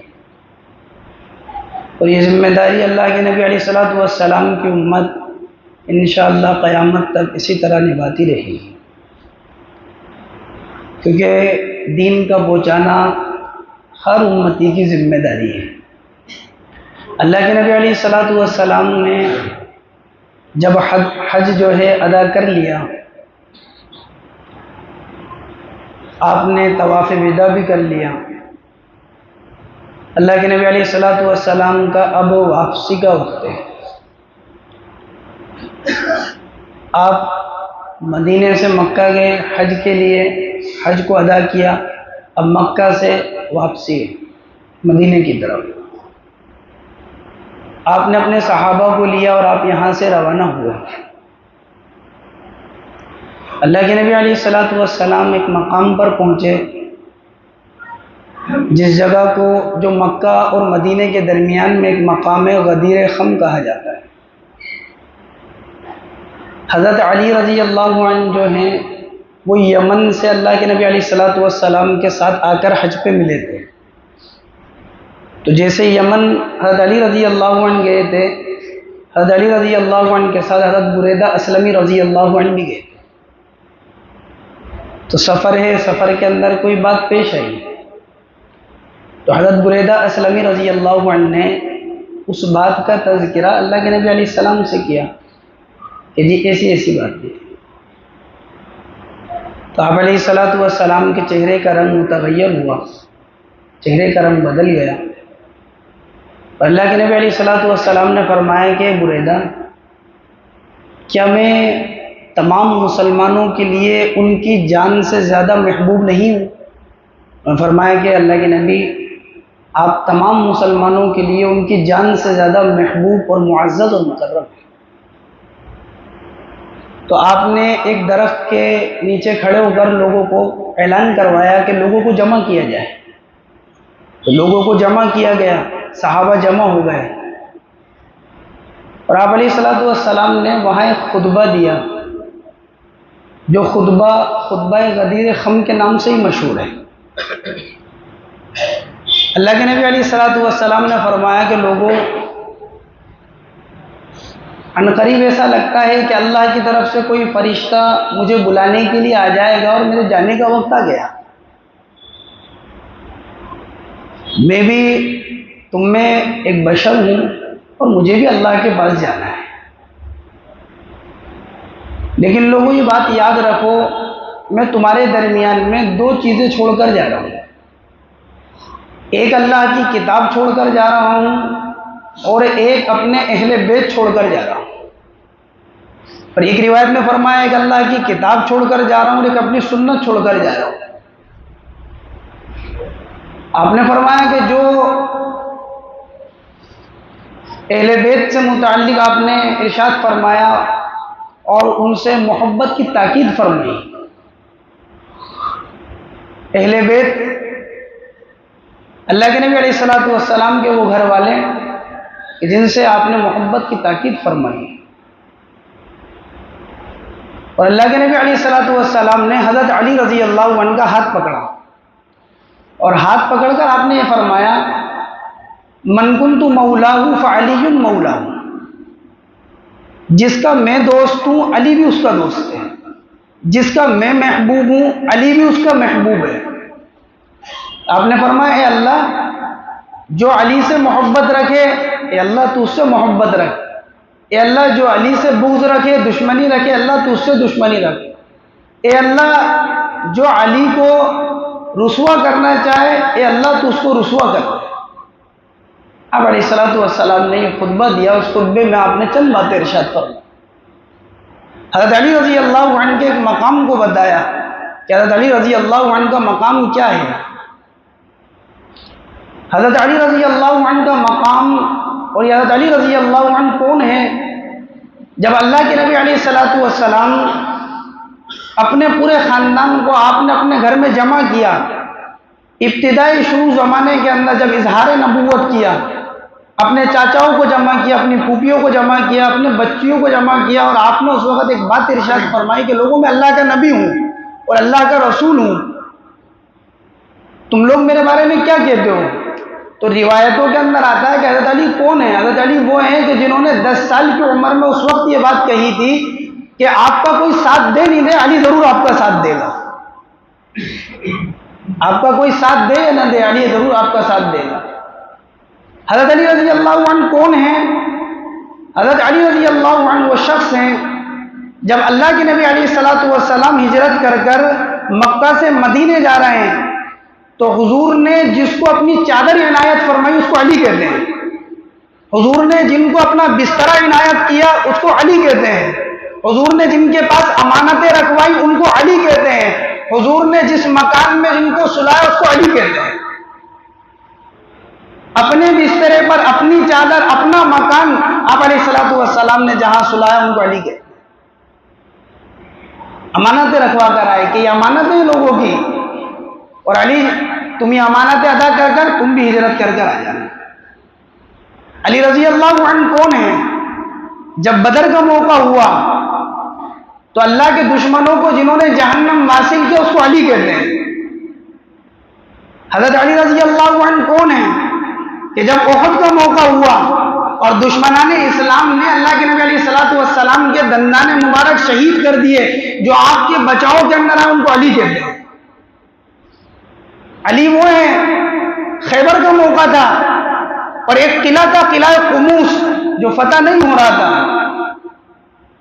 اللہ کے نبی علیہ الصلوۃ والسلام نے صحابہ کو مخاطب کر کر کہا تھا لَأُعْتِيَنَّ الرَّائِيَةَ غَدًا رَجُلًا يُحِبُّ اللَّهَ وَرَسُولَهُ وَيُحِبُّهُ اللَّهُ وَرَسُولُهُ، میرے صحابہ کل یہ جھنڈا میں ایسے شخص کو دوں گا جو اللہ اور اس کے رسول سے محبت کرتا ہے اور اللہ اور اس کے رسول سے محبت کرتے ہیں۔ حضرت عمر رضی اللہ عنہ فرمانے لگے میری تمنا یہ ہونے لگی کہ کاش کل میرا نام اعلان کر دیا جائے۔ کل جب اللہ کے نبی جھنڈا دے تو یوں کہیں کہ عمر کے لیے اعلان ہو جائے۔ جب دوسرے دن صبح ہوئی، اللہ کے نبی علیہ الصلوۃ والسلام نے فرمایا کہ علی کہاں ہیں، اور علی رضی اللہ عنہ کو بلایا اور وہ جھنڈا علی رضی اللہ عنہ کو دیا اور تاکید فرمائی کہ علی تیرے کہنے اور سننے سے ایک آدمی راہ راست کے اوپر آ جائے یہ تیرے لیے سرخ اونٹوں سے زیادہ بہتر ہے۔ علی رضی اللہ عنہ کون ہیں؟ خیبر کا موقع اور خیبر کا پہلوان مرحب، جس نے حضرت علی کو للکارا اور اس نے کہا تھا خیبر جانتا ہے میں مرحب ہوں، ہتھیاروں سے لیس رہتا ہوں میں، خیبر یہ بات جانتا ہے میں نے کبھی شکست نہیں کھائی۔ تو حضرت علی رضی اللہ عنہ نے اس کے جواب میں کہا تھا انا الذی سمیتنی حیدرا، میں بھی وہ ہوں جس کا میری ماں نے حیدر نام رکھا ہے، کلیس غابات کریہ المنظرہ، کہ میں وہ ہوں جیسے جنگل کے اندر کھلا ہوا شیر ہوتا ہے۔ علی کون ہے؟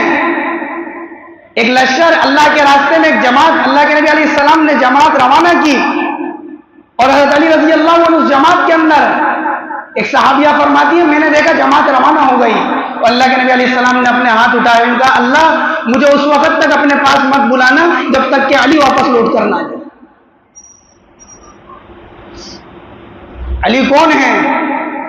ان کے بارے میں اللہ کے نبی علیہ السلام نے فرمایا علی تجھ سے ایمان والا محبت رکھے گا اور تجھ سے منافق بغض رکھے گا۔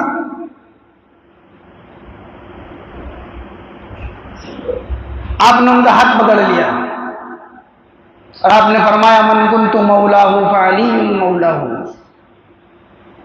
جس کا میں دوست ہوں علی بھی اس کا دوست ہے، جس کا میں محبوب ہوں علی بھی اس کا محبوب ہے۔ اے اللہ جو علی سے محبت کرے اے اللہ تو بھی اس سے محبت کر، اے اللہ جو علی سے دشمنی رکھے اے اللہ تو بھی اس سے دشمنی رکھ، اے اللہ جو علی کو رسوا کرنا چاہے اے اللہ تو اس کو ذلیل کر۔ حضرت علی فرماتے تھے میرے بارے میں دو جماعتیں ہوں گی، ایک جماعت حد سے زیادہ افراط کرنے والی ہوگی، محبت میں غلو کرنے والی ہوگی، جیسے رافضی کہ اتنا محبت میں غلو کریں گے، اتنا محبت میں غلو کریں گے کہ گویا کہ امیر المؤمنین حضرت ابو بکر صدیق رضی اللہ عنہ، حضرت عمر فاروق رضی اللہ عنہ کہ ان کی شان میں گستاخی کر دی۔ شیعہ رافضی۔ ہمارا دین اعتدال والا ہے، افراط اور تفریط سے پاک ہے۔ اور یوں کا ایک جماعت وہ ہوگی جو نفرت کے اندر انتہا کر دے گی، جیسے خارجی ایک فرقہ گزرا ہے۔ یہ دونوں کامیاب نہیں، کیونکہ یہ تو اعتدال والا دین ہے۔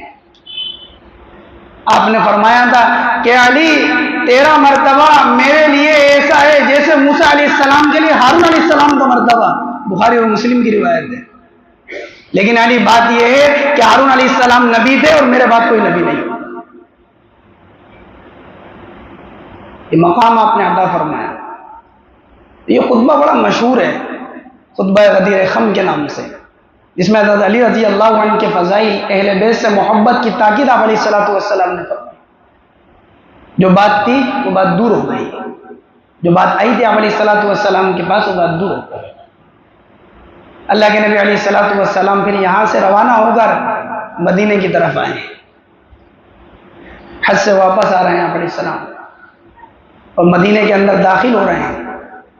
جب اللہ کے نبی علیہ الصلوۃ والسلام مدینے کے اندر داخل ہوئے تو آپ کی زبان مبارک پر یہ الفاظ تھے، لا الہ الا اللہ وحدہ لا شریک لہ، تمام تعریفیں اس اللہ کے لیے ہیں جس کے علاوہ کوئی معبود نہیں ہے اور وہ اکیلا ہے۔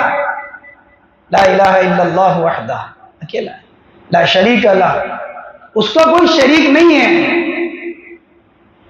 لہ الملک ولہ الحمد، اسی کے لیے بادشاہت ہے، اسی کے لیے تعریف ہے، وہو علی کل شیء قدیر، ہر چیز پر وہ قادر ہے۔ آئبون تائبون عابدون ساجدون لربنا حامدون، ہم آ گئے مدینے کے اندر، توبہ کر رہے ہیں اللہ سے، یا آپ زبان سے کہہ رہے ہیں، آئبون تائبون عابدون، عبادت کر رہے ہیں اللہ کی، ساجدون، اللہ کو سجدے کر رہے ہیں، لربنا حامدون، اپنے رب کی تعریف کر رہے ہیں۔